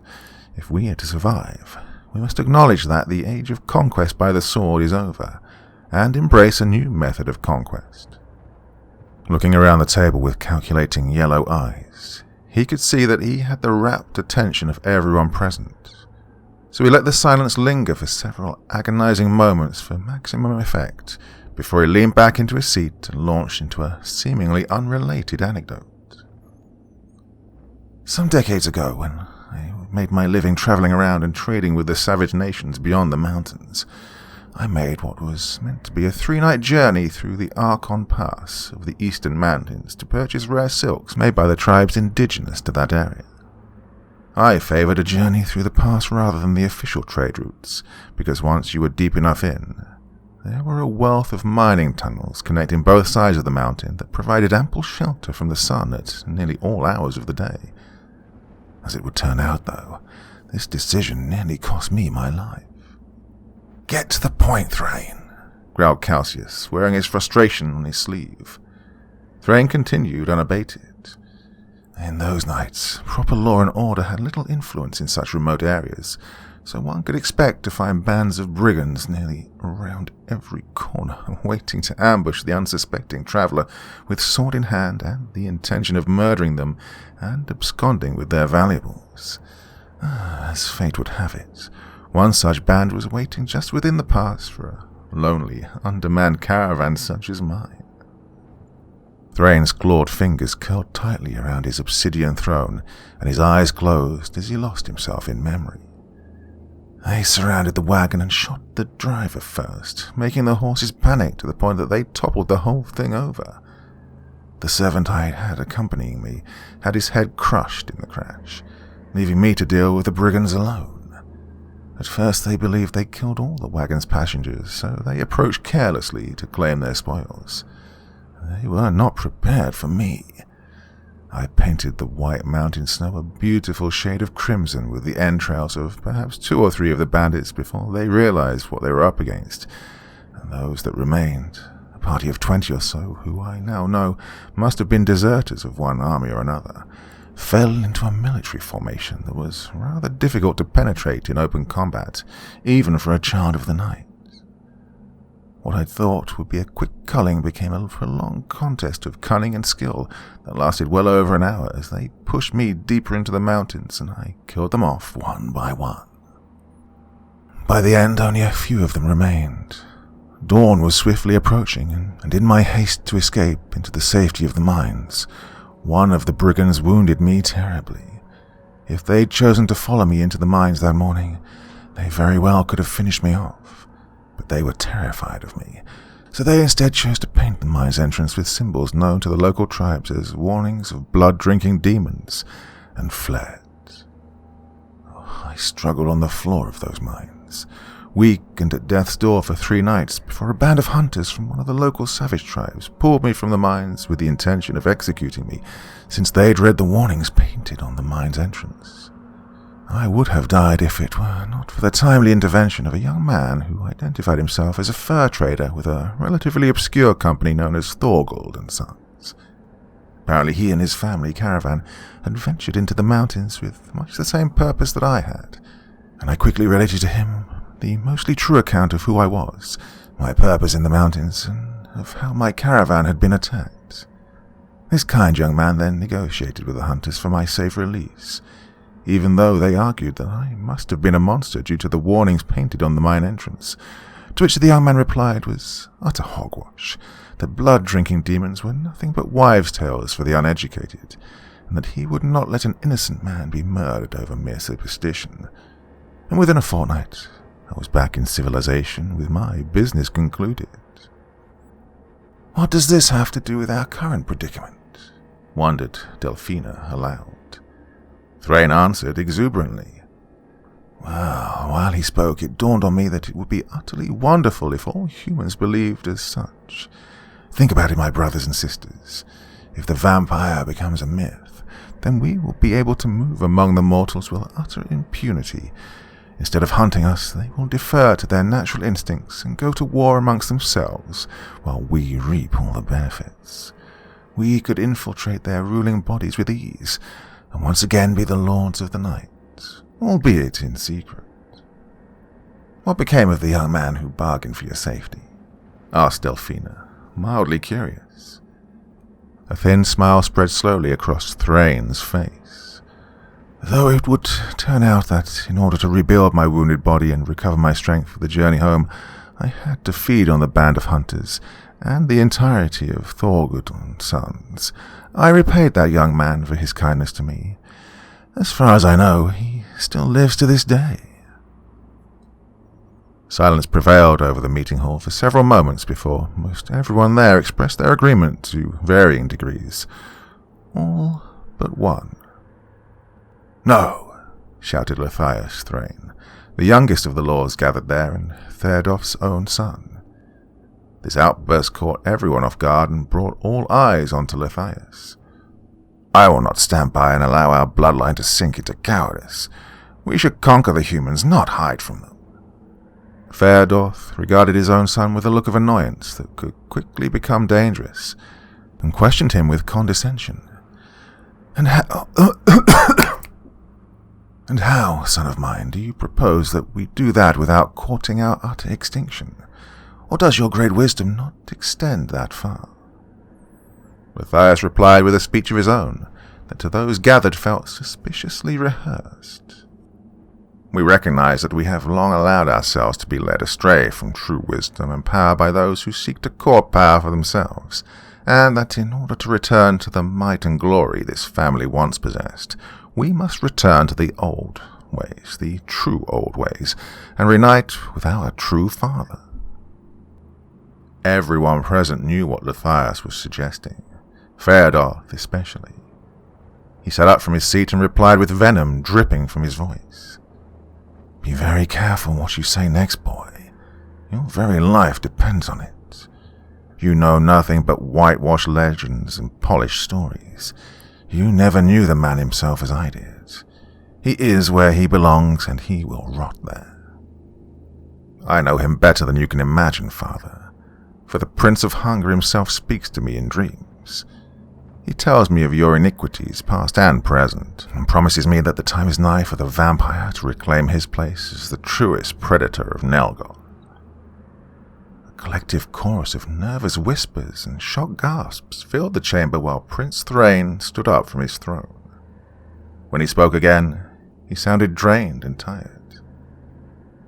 "Is that so, Lithias? Then surely he also told you what the outcome of this little spectacle of yours will be. Are you prepared for that?" Lithias stood his ground and looked his father in the eye before he responded. "I would have it no other way, my prince." "Very well then, traitor. Have the traitor's death you so long for." In the blink of an eye, Thrain was across the room before Lithias could even draw his weapon, stuck his clawed hand deep into his chest and pulled out his wildly beating heart, spilling black blood and bile all over the floor. Matthias stared down at his wound in horror, before closing his eyes and uttering his barely audible last words with unshakable devotion. "My blood for you, Father." And with that he crumbled to the ground in a fleshy heap, and all the lords gathering around the table did their best not to pay attention as his body aged rapidly and then turned to ash and dust. Thrain took his son's still beating heart and squeezed the black blood that dripped from it into his mouth for all present to see, before he tossed it aside and looked back to the lords around the table. "Does anyone else have a speech prepared for us to hear this evening?" His question was met with nervous silence that he took as an answer. "Good." Part 8. "So the proud child returns at last to swallow her pride," spoke the sorceress Arabelle, not even bothering to shift her gaze from the wild black cauldron that simmered before her to look at the daughter she had not seen in nearly a century. To Selene's eyes, she looked no different from the last time she'd seen her. Dusty and feeble-looking, with matted dark hair that fell past her shoulders, a worn grey robe with forgotten incantations sewn into the embroidery, a careful stride that concealed a pronounced limp, and green eyes full of both contempt and loathing. Her expression was a mask of indifference, with the exception of a small grin that curled up on the side of her gnarled lips that spoke of her sinister intentions. Selene spoke quickly and dispassionately, wanting to conclude her business with Arabelle as quickly as possible. "I am beset by visions, Mother. Visions of demons powerful beyond imagining. I seek your—" "Nivik root," said Arabelle sharply, cutting her off and causing her to lose her train of thought. "What?" "The Nivik root, girl. Over there in the cupboard by the bed. Have the decades taken your hearing? Or have you simply forgotten how to properly brew the elixirs of prophecy? I suppose I should have expected as much." "I came here to seek your—" "I know what you seek, apprentice. The child with all the answers returns looking for the answers she didn't have and wants her mother to pay the price she cannot for them. And I will in time, apprentice, but first there are lessons to be learned. Now fetch me the damned Nivik root." Selene felt anger bloom in her chest, but she put it aside momentarily and did as Arabelle asked. In quick, business-like fashion, she brushed past the grim idols carved from bone that hung from the cavern ceiling, opened the old cupboard, and retrieved the Nivik root, a foul-smelling plant that was toxic to humans in high doses, but useful for inducing the calm and placid mental state required to peer into the ephemeral planes. She handed it to her mother quickly, and then recoiled, not wanting to touch the woman she detested most in life. If Arabelle noticed Selene's revulsion toward her, she did not speak of it. Instead, she tossed the plant into the brew and started picking open the fresh wounds in Selene's life. "Where's that old cat that you stole from me? I have a stew recipe I think he'd be perfect for." "Alistair left with me of his own accord. He would have nothing to do with you any longer." "Odd he isn't now with you, then. He didn't seem like the kind to let you fend for yourself." "He had important business to attend to and couldn't accompany me." "More important than being with you for our little reunion? Nonsense. I think you lost him somewhere along the way, no doubt a result of your own weakness. It's sad to see how little the years have changed you, apprentice." "I was just about to say the same to you, Mother. Still the same bitter, decrepit, lonesome hag you've always been." "And I see you still try to hide your dull claws behind that sharp tongue." "You haven't seen my claws yet, old woman." Arabelle gave off a hearty cackle. Was that a threat? How the years have made you bold. I'd be proud if I wasn't so amused. Now, we must begin the incantations, and the circle must be complete before we attempt them. I trust you remember that much." She then gestured to the intricate circle of runes and glyphs she'd drawn around the cauldron, most of which Selene could not identify to her dismay, and the ones she could gave her serious misgivings about her decision to seek her mother's aid. Runes were much more than just symbols. Drawn properly, they were like beacons that called to specific spirits depending on their design, and the designs Arabelle had drawn around the cauldron were not meant to summon anything good. "Do you mean to have me traffic with demons? I can think of quicker ways to kill myself," said Selene flatly. "The answers you seek tonight are far removed from comfort and safety, apprentice. Did I not teach you that all things come with a price?" Selene hesitated for only a moment before she knelt down and touched her fingertips to the edge of the circle and began chanting. Arabelle took a long knife from out of her cloak and made a deep cut in her own palm and thrust it over the cauldron, letting her blood seep into the mixture, which reacted to it violently, flaring up and partially spilling onto the floor, causing the runes around it to glow. "Blood of the traitor to begin the circle," said Arabelle in a distant tone. She then strode over to Selene and stabbed her left palm with the same knife. Selene cringed in surprise and agony, but continued chanting nonetheless, because she knew from experience that once a ritual had begun, it had to be followed through to completion uninterrupted, or the consequences would be dire. "And blood of the betrayed to complete it." Arabelle then raised her hands and closed her eyes as the whole chamber became bathed in sickly green light. A strange haze then descended upon Selene's mind, and she felt as if she were watching what was unfolding around her from underwater. Around her on all sides stood horrible-looking creatures that vaguely resembled people, but with pronounced animalistic qualities, from a giant of a man with a boar's snout and tusks, to a petite woman with scales and webbed fingers, and where her mother had stood only a moment earlier, now stood a massive red-eyed vulture wreathed in shadows. What frightened Selene the most, though, was the hot breath that travelled down the back of her neck and the low growl of what sounded like a wolf. She continued to chant, however, and the beasts that circled her made no motion towards her, simply watching with contentment. The green glow that emanated from the cauldron became brighter and brighter, she chanted, and as it did, the demons that circled her turned their attention to it, holding out their hands as if in prayer. When Selene dared to look toward the light, the visions took hold of her, and she found herself sitting at the edge of a massive canyon that stretched as far as the eye could see, illuminated by pale green moonlight.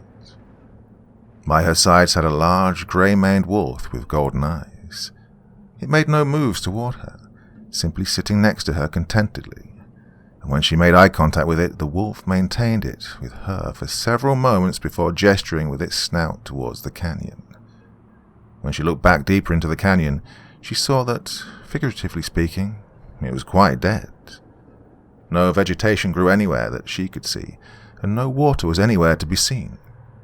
Bones littered the canyon floor like discarded tree branches, and mixed in with the bones were broken-down remnants of chariots, catapults, rusted-over bronze shields and swords, ancient forgotten flags still clutched in the bony fingers of long-dead soldiers. And then there were the snakes. Hundreds of them, their scaly bodies glistening in the moonlight as they slithered from the canyon's edge deeper in, toward the center, where stood two massive bronze statues, one of a man, the other of a woman, each with spears in hand that pointed toward the ground as if to halt the advance of anyone that wished to pass them, and behind them was a colossal door made of silver that bore hundreds, if not thousands, of inscriptions that Selene could not recognize. The snakes slithered toward the door en masse, forming a writhing, hissing tidal wave at its base as they tried to slither under it to no avail. Then, without warning, something smashed against the door from the inside with enough force to cause the whole structure to quake and create a thunderous sound that echoed throughout the canyon, though the door remained intact. The wolf at Selene's side then began to growl, as if to warn her of impending danger, when the voice of Selene's dreams rang clearly in her ears.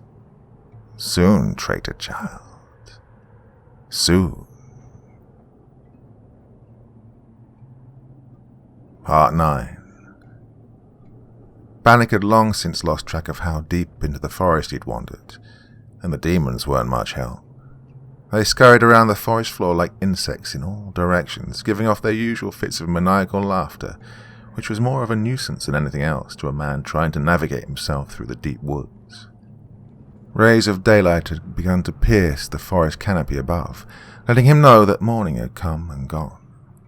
His leg that had been wounded by the river still pained him terribly, but that was healing at an astounding rate, one of the very few blessings of being one with the wolf.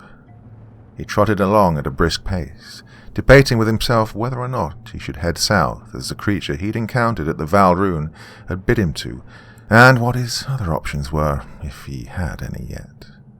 Returning to Fort Vigilance now was almost undoubtedly a bad idea, since he had no way of knowing how much havoc the wolf had wrought there, and he had no particular desire to find out.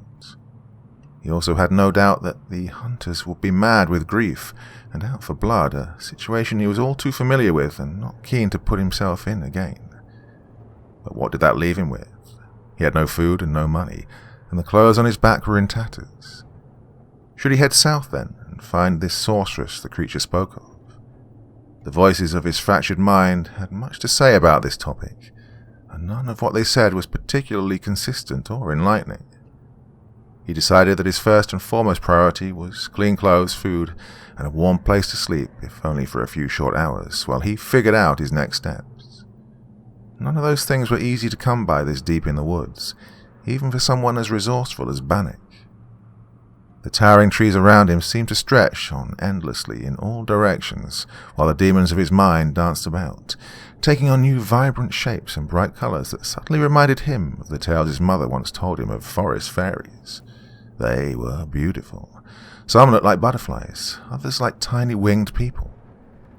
They pranced about through the air with careful grace and sang songs that were nothing short of breathtaking, and it only stoked Bannock's paranoia. Though the demons never really had any fixed shape or form, they were almost invariably horrid to look at, so for them to shift into something pleasing to Bannock's eyes wasn't just unusual, it was deeply suspicious. They existed to torment him, so if they were trying to draw his eyes toward them, it could only mean that they were trying to distract him from something vital, something he needed. His eyes darted all around, desperately looking for the thing the demons wanted him to overlook. When he saw the white smoke rising just above the tree line a short distance away, his heart jumped in his chest, and he bolted toward it with abandon, praying that it was not just another hallucination, much to the displeasure of the demons who had melted back into their usual repulsive insect-like shapes, hissing and cursing at him like angry children. He ignored them, however, and took this as a sign that the smoke was in fact real, and not just a vision of his lunacy. When he finally made it to the clearing from which the smoke had originated, he was met with both a sense of elation and caution blooming in his chest. The smoke had come from a campfire, and nestled around it were several pitched tents with a dozen or so men scurrying about them to and fro. A trading caravan of some sort, he guessed, and he paused before approaching them to consider just what exactly he intended to tell them. The whole truth was out of the question, but what else could he tell them to barter for food and shelter? What lies could he tell them to justify being in such a state as he was, and alone this deep in the woods? As quick on his feet and cunning as he could be at times, Bannock had next to no skills when it came to dealing with people, and his lunacy did nothing to make dealing with strangers any easier. He stood there debating with himself for several moments when someone on the edge of the camp took notice of him and called out to him. "Who goes there?" cried a stout-looking man covered in furs who bore a thick beard and appeared to be somewhere around his 40th year. Bannock stepped out of the tree line with his hands in the air and spoke as clearly as he could despite the natural hoarseness of his voice. "A friend in search of food and shelter for the evening. Nothing more." This caught the attention of the other men of the camp, and all activity ceased, while they regarded Bannock's approach with the weary suspicion and alertness of men who had been expecting an ambush by bandits at some point along their journey. Some of them reached for their weapons, others just sat staring with anticipation while Bannock approached. "Where'd you come from then, friend? Why are you out here all alone? Don't you know there are wolves about in these woods?" asked the fur-covered man. "Wolves killed my family. Ran all night, so tired." Well, it wasn't a lie, at least not totally. A wolf had killed Bannock's family. He had been running all night, and damn it all, he was tired. You have my sympathies if that's true, stranger, but I still need to know where you hail from. Please, I mean you no harm, and I'm here alone. If I meant to do you harm, you all outnumber me and could deal with me easily. All I ask is some food and a bed for the night. I'll be gone in the morning. Silence prevailed over the camp for a few tense moments before the fur-covered man, whom as far as Bannock could tell was the caravan's leader, spoke again. What's that blackness on your face, stranger? Have you some kind of sickness? Not a sickness, but a scar. I'll bring no harm to you or your party, I swear. I don't trust him. He looks shifty and up to no good, said one of the other caravanners, piping into the conversation. Several nodded in agreement, and Bannock was beginning to regret approaching the camp when the all-too-familiar howl of a hungry wolf sounded from somewhere nearby in the woods, and though Bannock knew that this meant danger for both him and the caravanners, he was relieved that the howling was not coming from within. The beasts are on us, boys. Get ready. Stranger, if you want to camp here tonight, grab a blade and help us fend off the wolves, yelled the furman. Oh, Bannock did not need to be told twice. He ran over to the tents and caught a short sword someone had tossed to him in midair, as he joined the circle being formed around the campfire by the caravaneers, and dropped low as he waited for the wolves to make their way through the trees. Oh, there must have been at least a dozen of them. Bannock could hear the rough cadence of their paws cracking twigs and rustling leaves, and could see their icy breath just outside the clearing. But he was unafraid. Steady, boys. If you don't want to die today, stick close to the man next to you, said the caravan leader evenly, with sword drawn. The wolves filtered out of the tree line slowly, one by one, and each was a little larger and more vicious looking than the last. Some had light grey coats, others were darker and caked with dry blood, while the last of the pack to exit the tree line, who was easily the largest, had a coat of pure white. The other wolves gave way to the white wolf as it progressed towards the men of the camp. None of them attacked, though. They simply encircled the clearing and stood there, as if waiting. What are they waiting for? Whispered one of the men with panic in his voice. Steady, said the leader of the caravan. The white wolf approached slowly, its green eyes observing the men before him with the intelligence of a predator sizing up its next meal, when its gaze fixed on Bannock, and it stopped dead in its tracks. It stood there staring at him in silence for several moments before Bannock stepped outside of the circle toward the white wolf. Are you a madman? Get back in the circle, you damn fool, someone cried out. But Bannock stepped forward defiantly, and the white wolf took a few steps back. Man and wolf stood there staring at one another, green eyes locked with icy blue for what seemed like hours as the men around the campfire watched with bated breath before Bannock took another step toward the white wolf, and it flinched, turned tail and ran back into the woods with the other wolves in tow. Bannock let out a deep sigh of relief, then turned around to see the men around the campfire staring at him in stunned amazement. Was that enough help for you? He asked. The leader of the caravan stepped forward with an expression on his face that Bannock could not quite read, and stopped at about an arm's length away from him before he said, Why, that'll do it for me. I don't know what you just did, stranger, but whatever it was just earned you a bed and some stew. I'll have the boys set it up for you. Oh, we can't let him in here, Shanks. That was unnatural. Some manner of witchery, I say, yelled someone over by the campfire, nervously. The fur-covered man turned back and replied with humour in his voice. Well, as I see it, nature's been trying to kill us since we got to these damn woods. If unnatural witchery it be, we could use it right about now, unless you'd rather take your chances with the wolves. No one had much to say to that, so the man turned back to Bannock and held out his hand as if to make proper introductions.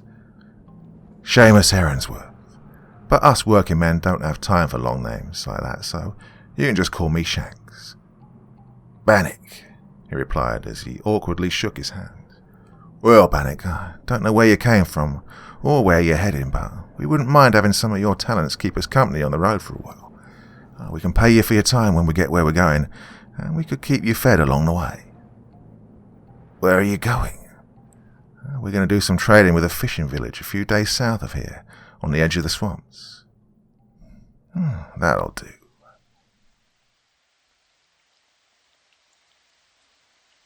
Part 10. After what felt like an eternity in the dusty, bureaucratic dungeon that was the Hall of Records, poring over countless incident reports, Tommy once again found himself walking the cobblestone streets of Fort Vigilance, soaking in the ambience of a typical early morning in the settlement, in pursuit of what he hoped would provide answers to the terrible massacre that had occurred at the city centre some 2 nights ago. He found it buried under a pile of fatality reports, and had nearly overlooked it since, in the light of everything else that had been happening in the city of late, it seemed to be of relatively low priority.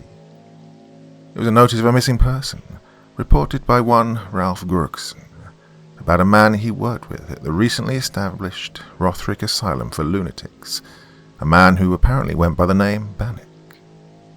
If he had a surname, it hadn't been included in the notice, and Tommy could find no one by that name in the citizen registry for Fort Vigilance, an odd thing in and of itself, since Isaac often made a point of reminding every one of his men to exhaustively document all newcomers to the city in case the leeches made attempts to infiltrate it. Another thing that piqued Tommy's interest about this missing persons notice was the fact that it was the only one that had been reported in relation to the Red Morning. Nearly all the victims of the incident, both living and dead, could be accounted for, since whatever had attacked the city that night seemed to have no interest in taking prisoners, which made this man's disappearance curious, to say the least. Curious enough to make Tommy search out this Ralph Gurkson and ask him a few questions. He made his way through the market en route to the asylum, whose gated fence and dull grey walls adorned with intimidating stone gargoyles that stuck out in sharp contrast to the bright tapestries and colourful displays of the market stalls. The asylum was but one of many examples of the politics that went into establishing a thriving settlement. It was in fact owned by a wealthy, educated aristocrat by the name of James Rothric, who fancies himself a philanthropist of sorts. Tommy knew little about the man personally, aside from the fact that he offered generous donations to the fortress in exchange for the housing and protection of his wards. It had been a good deal as far as Isaac was concerned. We get much needed funding for our cause. He gets to play around with the simple-minded in peace. Everyone wins. Well, initially the idea of letting a bunch of madmen into the city walls made many people uneasy, but since its establishment, the asylum had operated in peace, without incident as far as anyone on the outside could tell. The missing persons notice was the first instance of unrest to come out of the place, and Tommy felt compelled to get to the root of it. He paced through the early morning fog with purpose in every step, past the market vendors and up to the imposing black gate. No one was there to meet him, and he saw no sign of any guards. Now this would be his first dilemma of the day, and it made him weary. He sent word to the asylum and, more specifically to James Rothric himself, of his impending arrival not long before he left the fortress, so there was the distinct possibility that they simply hadn't received his missive yet. But Tommy also knew all too well that it was also possible that they had received his missive and were scrambling to conceal whatever secrets lay within the ominous high walls of this Gothic structure before he arrived, if indeed they had secrets to conceal. As he stood there in the dim scarlet light of the early morning, pondering the possibilities, he found himself thinking back to the words of Theodore Thrain, and of his near-death experience in the villa. Isaac had dismissed Thrain's words outright, and perhaps rightly so, for Thrain was a leech, which meant he was a liar by nature, and not only that, he was the de facto leader of the leeches in Nelgoth, as far as anyone could tell, which made him a liar among liars. Still, though, his words of warning rang in Tommy's ears, despite these things, and he found himself trying to decipher their meaning. Selene Cairn. The name meant nothing to him, but he was familiar with the marshlands of which Thrain had spoken. He'd been there himself on a handful of occasions early in his career, and none of them were particularly pleasant excursions. Evil things were drawn to that place, and only the stupid or the stubborn made their living there. Who was this Selencairn, if she in fact existed, and of what use could she be to the cause? Moreover, what was this great darkness of which Thrain had spoken? What could be so terrifying that a vampire prince would call for an alliance with his sworn enemies to face? Did it have something to do with the attack on the city? Tommy's questions were legion, and the answers seemed to be shrouded in fog, not unlike Tommy himself. He pondered these thoughts for several moments, when he noticed a short, heavy-set fellow with a thick white beard and a monocle appear from within the asylum and shuffle up towards the gate with a pair of what Tommy assumed were guards in tow. When he arrived at the gate and was more or less face to face with Tommy, he paused for a moment to catch his breath, which was laboured, heavy, and full of wheezing, as if he'd just run some great distance. Good morning, Mr. LeChance. I've just received word of your arrival and resolved to meet you in person. James Rothrick, at your service. I'm the proprietor and patron of this asylum. He then extended his hand through the bars as if to shake Tommy's hand, to which he responded with thinly veiled sarcasm. Well, this would be an easier conversation to have if you'd actually let me inside. A sheepish expression fell over Rothrick's face, as if that had honestly not occurred to him, and he conceded. Yes, of course. Forgive me. Recent events have put me out of sorts. He produced a set of keys from his pocket, turned to the guard on his left, gave them to him, and gestured to the gate's lock. See our guest inside, would you please? The guard nodded and opened the gate promptly, allowing Tommy access to the modest courtyard, which was not the most lavish Tommy had ever seen, but still had all the earmarks of wealth. 2 rows of small cypress trees, which were not native to Nelgoth, lined the paved path to the asylum's entrance, and the grass around the path was trimmed and neat. Tommy could even spot a few wild flowers growing in small patches around the place, yet another sharp contrast with the building itself. Rothrick seemed to take notice of Tommy's surveil of the courtyard and began to boast about it. Wonderful, isn't it? I'm not one to boast, but I paid special attention to the entrance of my asylum. I'm a staunch believer in peace, both outwards and inwards, and one simply cannot deny that there's a link between the two. So many places of treatment in this day and age model themselves after prisons, both in appearance and in practice. I aim to change that. How can we expect the wayward souls we care for to trust that we want them to heal if we're also their jailers, eh? A sound and peaceful mind begins with sound and peaceful surroundings, I say. Which is why I spared no expense in making the entrance as welcoming as possible.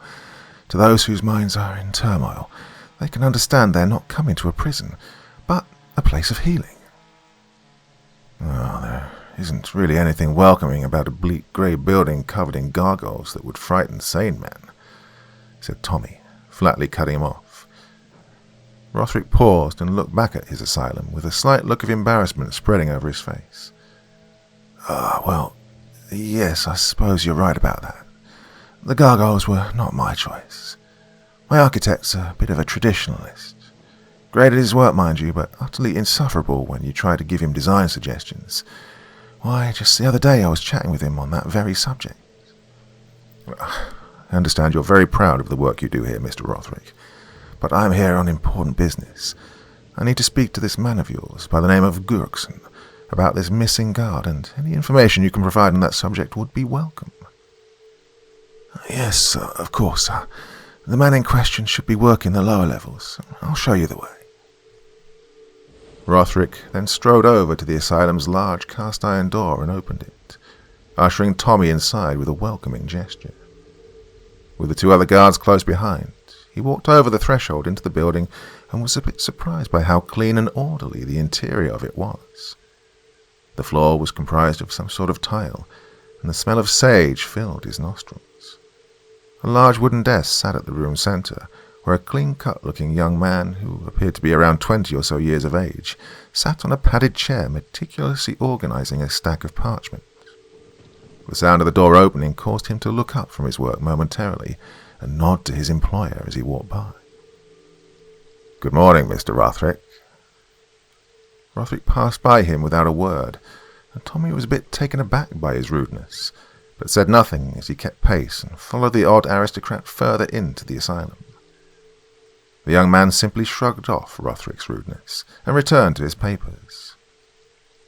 Past what Tommy assumed to be the lobby, the building seemed to suffer from a lack of decor. The stone walls were nearly bare, save a few lanterns that hung from them at infrequent intervals. The various rooms they passed seemed to be furnished only in the most minimalistic sense. One such room held only a few plain wooden stools, facing a large chalkboard on which the words, "What I enjoyed about today was." There were maybe 3 or 4 people in the room, all wearing a thin white cotton garment and a distant, vacant look in their eyes which Tommy guessed marked them as wards of the asylum. They seemed largely unattended, which concerned Tommy a bit, but Rothrick addressed it before he could say anything. "That's the day room for our more docile wards. They're harmless, I assure you." More docile? Tommy took that as an implication that the asylum also housed patients that were not very docile at all, which he asked about despite himself. "What do you do with the dangerous ones?" Rothrick was a bit taken aback by the question, and seemed to silently chastise himself for saying more than he'd meant to before answering. "Every case is different, and we endeavour to create a peaceful atmosphere here, but not all the people we treat here are of sound enough mind to let mingle with the other wards, so, for their own good, we restrict them to the lower levels." "So you keep the worst ones in the dungeons?" "Oh, we have no dungeons here. The lower levels have a temporary holding until the ward's sufficiently calm enough to allow back among the other wards. Well, it's for their peace and the peace of others." Sounds like a dungeon to me." Rothrick had no response to this, so Tommy changed the subject, if only to keep the man talking, while they reached the end of the corridor and began to descend down a long stone staircase into the asylum's depths. "What can you tell me about this missing man of yours who goes by the name of Bannock?" "Oh, not much, I'm afraid. I'm not as well acquainted with all my staff as I'd like to be. Day-to-day business here prevents much one-to-one interaction." "You don't know anything about him at all?" "Oh, if it's the man I'm thinking of, then there really isn't much to say about him. Quiet fellow for the most part. Diligent in his work, though he did always seem to be a bit distracted." "Why didn't you report him missing yourself? Why was the notice filled out by this man Gurkson? Have you no concern for your own men?" "Of course I do, but you must understand the pandemonium of the past few days affects us here as much as the rest of the city. Many of my men lost family, and many of the wards here were out of control that night, had to be accounted for and restrained. Oh, it's been utter chaos here, I'm ashamed to say. I've had too much to occupy my attention. Had I known about the missing man immediately, I'd have brought the notice to the fortress myself." Well, he sounded sincere, but then again the best liars always did. Tommy pressed him further. "Exactly what did happen here that night, as you remember it? Start from the beginning." The talkative aristocrat took a moment to pause and ruffle his beard as he considered where to begin his account. "I'd been in my study most of the night, reading a volume on Eastern medicine, when I heard an awful commotion from somewhere in the courtyard below, through the open window beyond my desk. To my ears, it sounded like a man in pain. I went over to the window to see what was going on, but could see only dim shadows, so I resolved to venture down and find this distressed individual with some orderlies in tow. But by the time we got down into the courtyard proper, there was no one to be found, and nothing to say that anything was amiss but overturned stones and some disrupted shrubbery.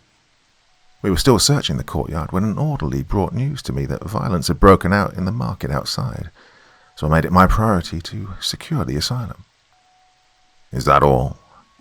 Tommy wondered aloud after Rothrick had finished his careful recitation. "Oh, everything worth mentioning. Sorry I can't be of more assistance." Tommy didn't believe him. His instincts told him that Rothrick was withholding something, perhaps something critical, but he couldn't very well interrogate him just yet. Instead, he chose to commit Rothrick's every word to memory for later use. If he contradicted himself later on, as liars often did, Tommy would catch him in the act and use it to get closer to the truth. Until then, he would make do with questioning this man named Gurks. Tommy knew there was a good chance he wouldn't tell him anything significant, but he had little else to go on and nothing to lose. As they descended deeper into the depths of the asylum, the shadows cast by the dimly lit torches that lined the walls seemed to dance in the periphery of his vision.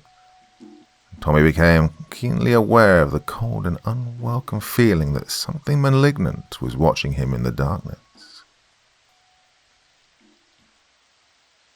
Part 11. Selene's return to the waking world was slow, painful and disorienting. Her vision was dotted with white spots, and a dull ache wormed its way through her head as she gradually picked herself up off the cold ground of Arabelle's cave and carefully stood up. The elixir had taken a toll on her, more so than simply leaving her drained and nauseous. She felt as if something deep within her had been hollowed out, leaving a deep emptiness in its wake. When she brought her gaze down upon the hand that Arabelle had stabbed during the course of their ritual, she saw that the wound had closed itself up and left a deep scar that somewhat resembled a large dog or wolf upon close inspection. The entire ordeal had left Selene with more questions than answers, and reminded her why she resented seeking Arabelle's aid. When her vision was clear enough to allow it, she looked around for the ancient sorceress, if only to demand answers for the things that she'd seen, or rather what had been shown to her by the dark and restless spirits of the ephemeral realms. She dismissed this impulse, however, when she spotted Arabelle kneeling before the wide cauldron in an apparent state of deep meditation. She'd drawn back her hood to reveal her aging face and her menacing green eyes that now seemed vacant and distant as she gazed at the dark bubbling liquid that simmered within the cauldron, whispering to herself in a deep guttural tone that echoed off the cavern walls and made the hairs on the back of Selene's neck stand on end. For the voice that rose out of Arabelle's throat was not one she had ever heard before. It was as if something inhuman and wicked had reached out from the other side and was using the old woman's body as a conduit through which to speak its vile will. Every indecipherable word made her skin crawl and prodded at her sanity, but she watched Arabelle's ominous meditation passively, despite herself, because she didn't want to risk disrupting whatever magic the unpredictable and malevolent old witch had conjured for self-preservation's sake.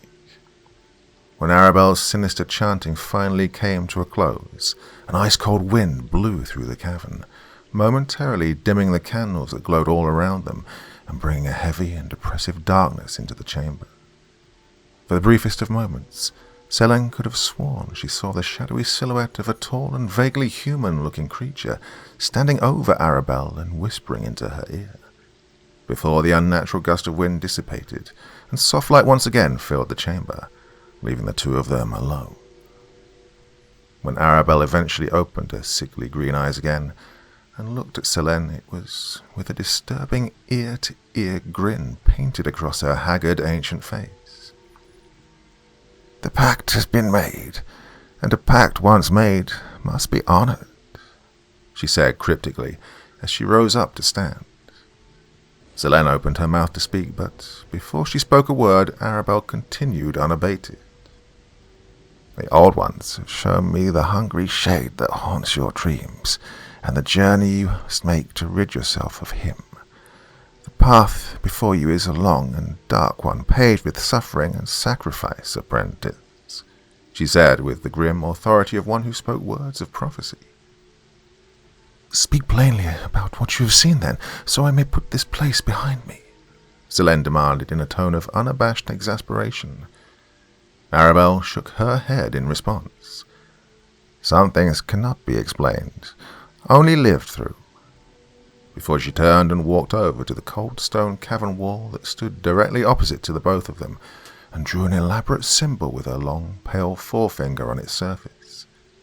The stone seemed to ripple and change beneath her touch, melting away to reveal a long passage lined with torches that extended much further than Selene was able to see. "Where does this lead?" she asked wearily as she approached the opening Arabelle had just created. The sorceress regarded the question with contempt, as if Selene had just asked something remarkably stupid.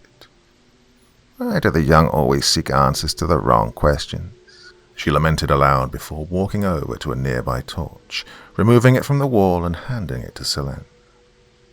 The creature that hunts you makes his home deep beneath the earth, so your only path forward is down, apprentice.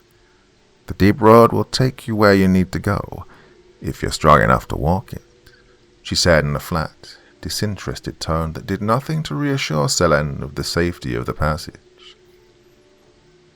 What can I expect to encounter ahead in this deep road of yours, mother dearest? She asked with undisguised suspicion. The dangers of the deep road lie not in what is ahead, but rather what lies within. I suppose a direct answer was too much to hope from you. I do not expect your gratitude, proud child, but I do expect you to survive.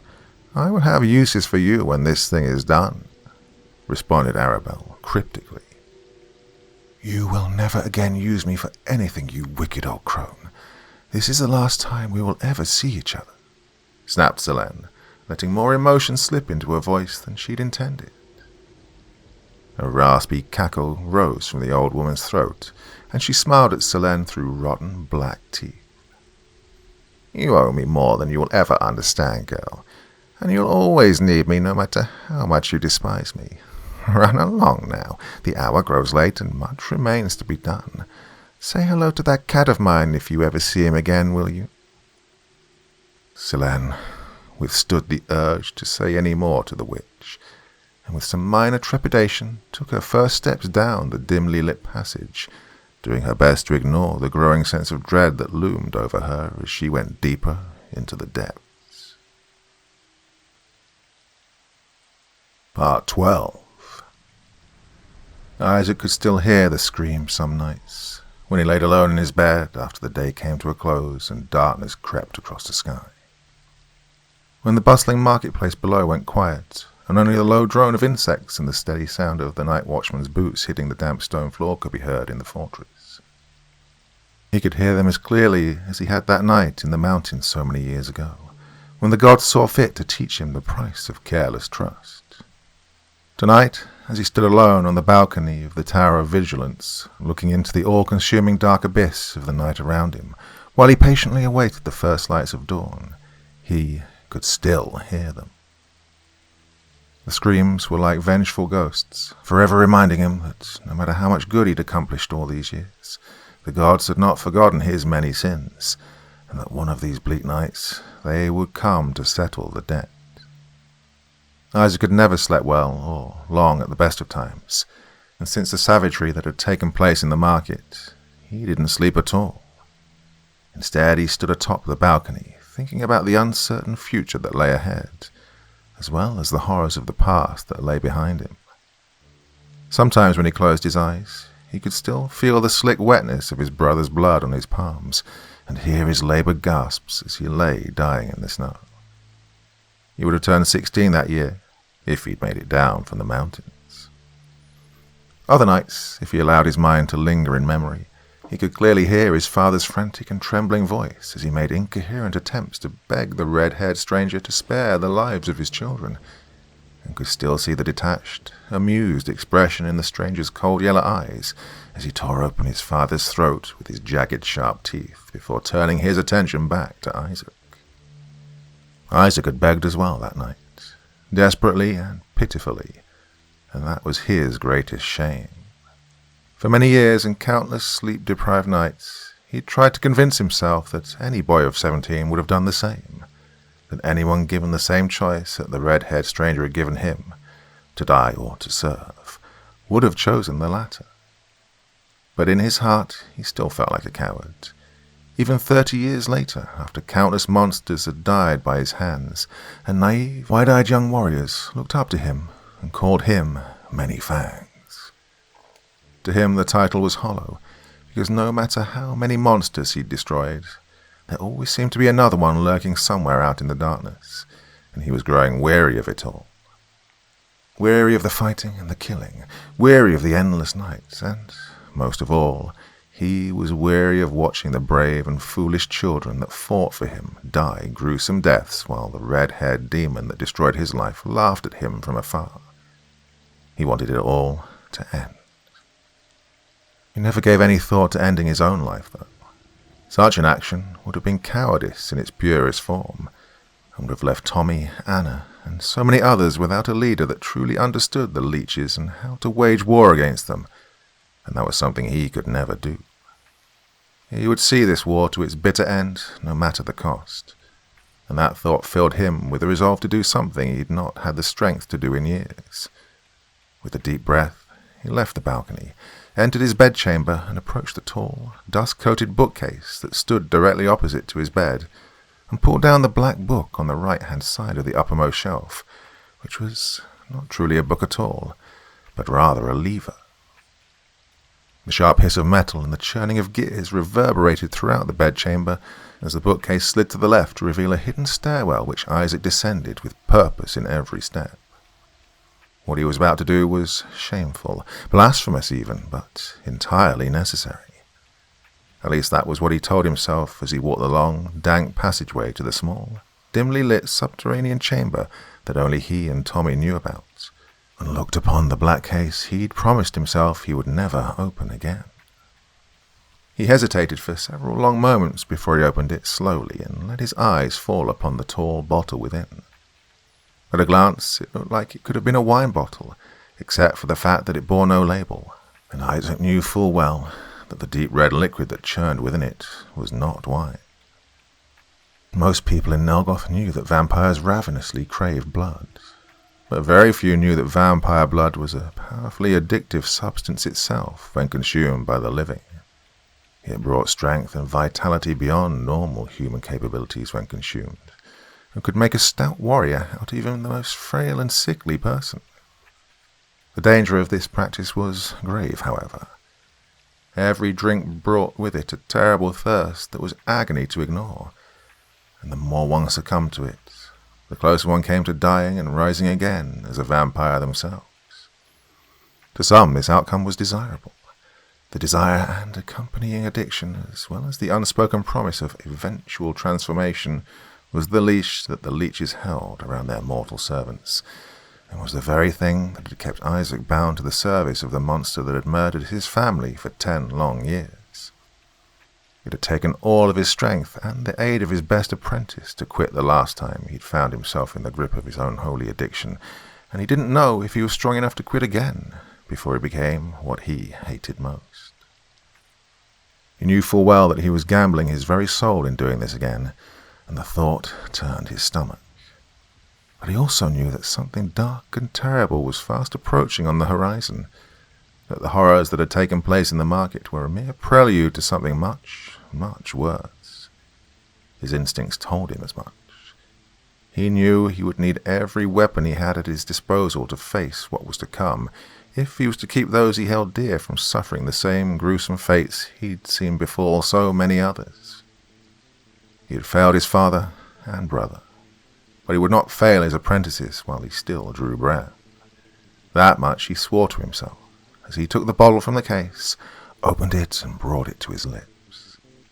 As the bitter metallic liquid passed his lips and filled him with strength, the likes of which he had not known since he was a young man, he took comfort in knowing that, even if the worst should come to pass, that if the first should overtake him, and he should become the enemy, his brave, foolish children would lay him to rest.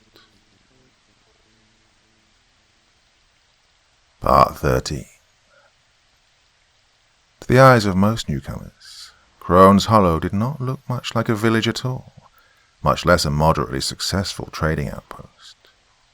The few ramshackle huts and neglected cottages that lined the shore of the vast, murky swamp beyond looked abandoned to Bannock despite the reassurances Shanks had given him that this was indeed their destination.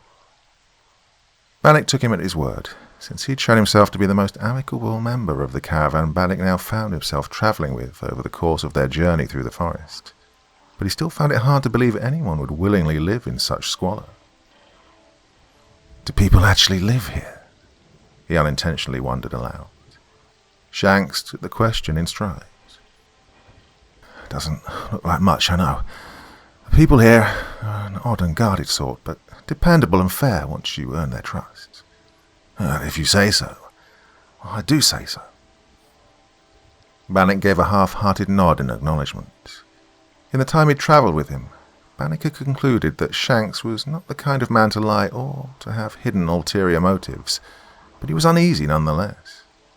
He knew from experience that small, secluded villages such as this one were often deeply superstitious and distrustful of outsiders, and that superstitious distrust could quickly transform into violent hate if one was too careless. He kept such thoughts to himself, though, and kept his pace with the rest of the caravan as it moved towards the village at a steady pace. Aside from Shanks, the other men of the caravan wore their distrust of Bannock openly, and kept their distance from him whenever possible. He didn't blame them for it. He was a stranger to them, and a stranger with secrets to boot. Such distrust was only natural, though he did wish they would stop whispering when his back was turned. The demons already whispered to him enough. They whispered to him about his new master, of the terrible power he possessed, and of the utter pointlessness of his continued struggle for survival, and it gave Bannock a headache. Once they were close enough to the village proper, Bannock could see what looked to be a wooden effigy of a woman in the village centre, directly in front of a spacious longhouse that Bannock assumed housed the village's leader. An assumption that proved accurate when a swarthy giant of a man with a long beard and countless tattoos etched across his bare chest emerged from the longhouse and greeted Shanks with both familiarity and authority. "You're late, outsider." Shanks gave him a sheepish grin before he replied. "We ran into some delays out in the wilds, Ivor. It couldn't be helped." "What delays?" "The kind with fangs." "Wolves?" "Afraid so. Whole packs of them, in fact." "Did you lose anyone along the way?" "Thankfully, not a soul. We even picked up a stray," he replied, gesturing to Bannock. The giant man called Ivor, cast a curious, appraising glance at Bannock, and Bannock thought he could detect a hint of both recognition and distrust in his expression when his eyes fell upon the black scar on his forehead. "You have the look of a man touched by evil, stranger," he stated with jaded certainty. Bannock responded defensively. "Who hasn't seen their share of evil in this world? I'm but a traveller passing through. I don't mean anyone any harm." "Nor would we do any harm to an honoured guest, so long as they remembered their place." The thinly veiled threat was followed by a tense silence among everyone present that lasted for several moments, before being broken by the sound of Shanks loudly clearing his throat before interjecting. "There won't be any need for any of that, Ivor. We're all friends here, you have my word. Have I ever lied to you before?" Ivor nodded in acknowledgement, but did not take his eyes away from Bannock while he responded. "You've all come to us at a delicate time. We've lost more people in the last few weeks than we have in the last generation. Most of us are in no mood for strangers. We will not deny you hospitality, but our trust is something you'll need to earn. Such is our way." He then turned and re-entered the longhouse without another word. Shanks let out an audible sigh of relief before turning and placing a hand on Bannock's shoulder. "He'll warm up to you," he said reassuringly. Well, Bannock wasn't convinced, but he let the matter drop. "What now?" "Now we set up the tents and get some rest, and in the morning we do business." "Right then." The task of setting up the tents was a monotonous one. Their chosen campsite lay just outside the village border on the edge of the bog to avoid irritating the locals. Bannock went about the work with practiced diligence while doing his best to keep to himself, and as he did so, he thought he caught a glimpse of someone out in the marshes some distance away, standing in the shadow of a great dead oak tree. The figure looked like an old woman whose long dark hair fell past the drawn hood of her grey cloak, as she smiled silently at him with blackened teeth and emerald-green eyes that glistened in the moonlight. Bannock found her presence unnerving, mostly because he wasn't sure if she was real or just another trick of the eye played on him by the demons that haunted his mind. He decided to settle the matter by asking Shanks about it. "Who's that old woman out there in the bog?" he asked, pointing out at the oak tree. Shanks followed his finger with his gaze before giving him a confused answer. What old woman? There's no one out there, he said definitively. Bannock supposed he had his answer. Never mind, it's nothing. He then went back to the task of setting up his tent and did his best to ignore the piercing gaze of the old woman out in the swamp until he was under his covers and drifting off into a restless sleep.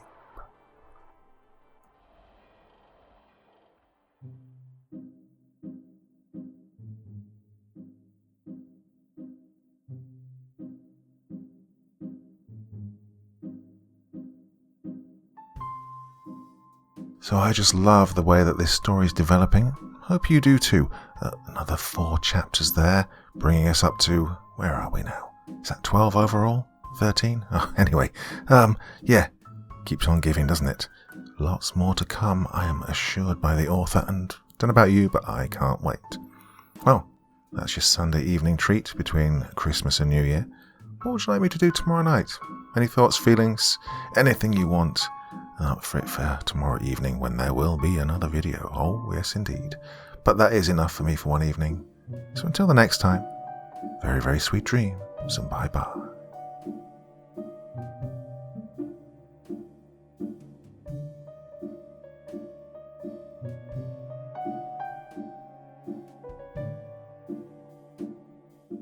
Thank you so much for taking the time to listen to this story today. It really means a lot to me and to the author of the story, of course. Well, if you want to know more about me, I'm pretty much everywhere on social media. You can find me on Facebook, Twitter, Instagram. You can download my music on SoundCloud. I've got a Patreon if you feel like. Throw me $1 or $2. Very much appreciated. And of course, on Reddit, I have a place where you can leave stories if you want me to read one that you've written. Well, hoping to see you all again very soon. Till then, sweet dreams, and bye-bye.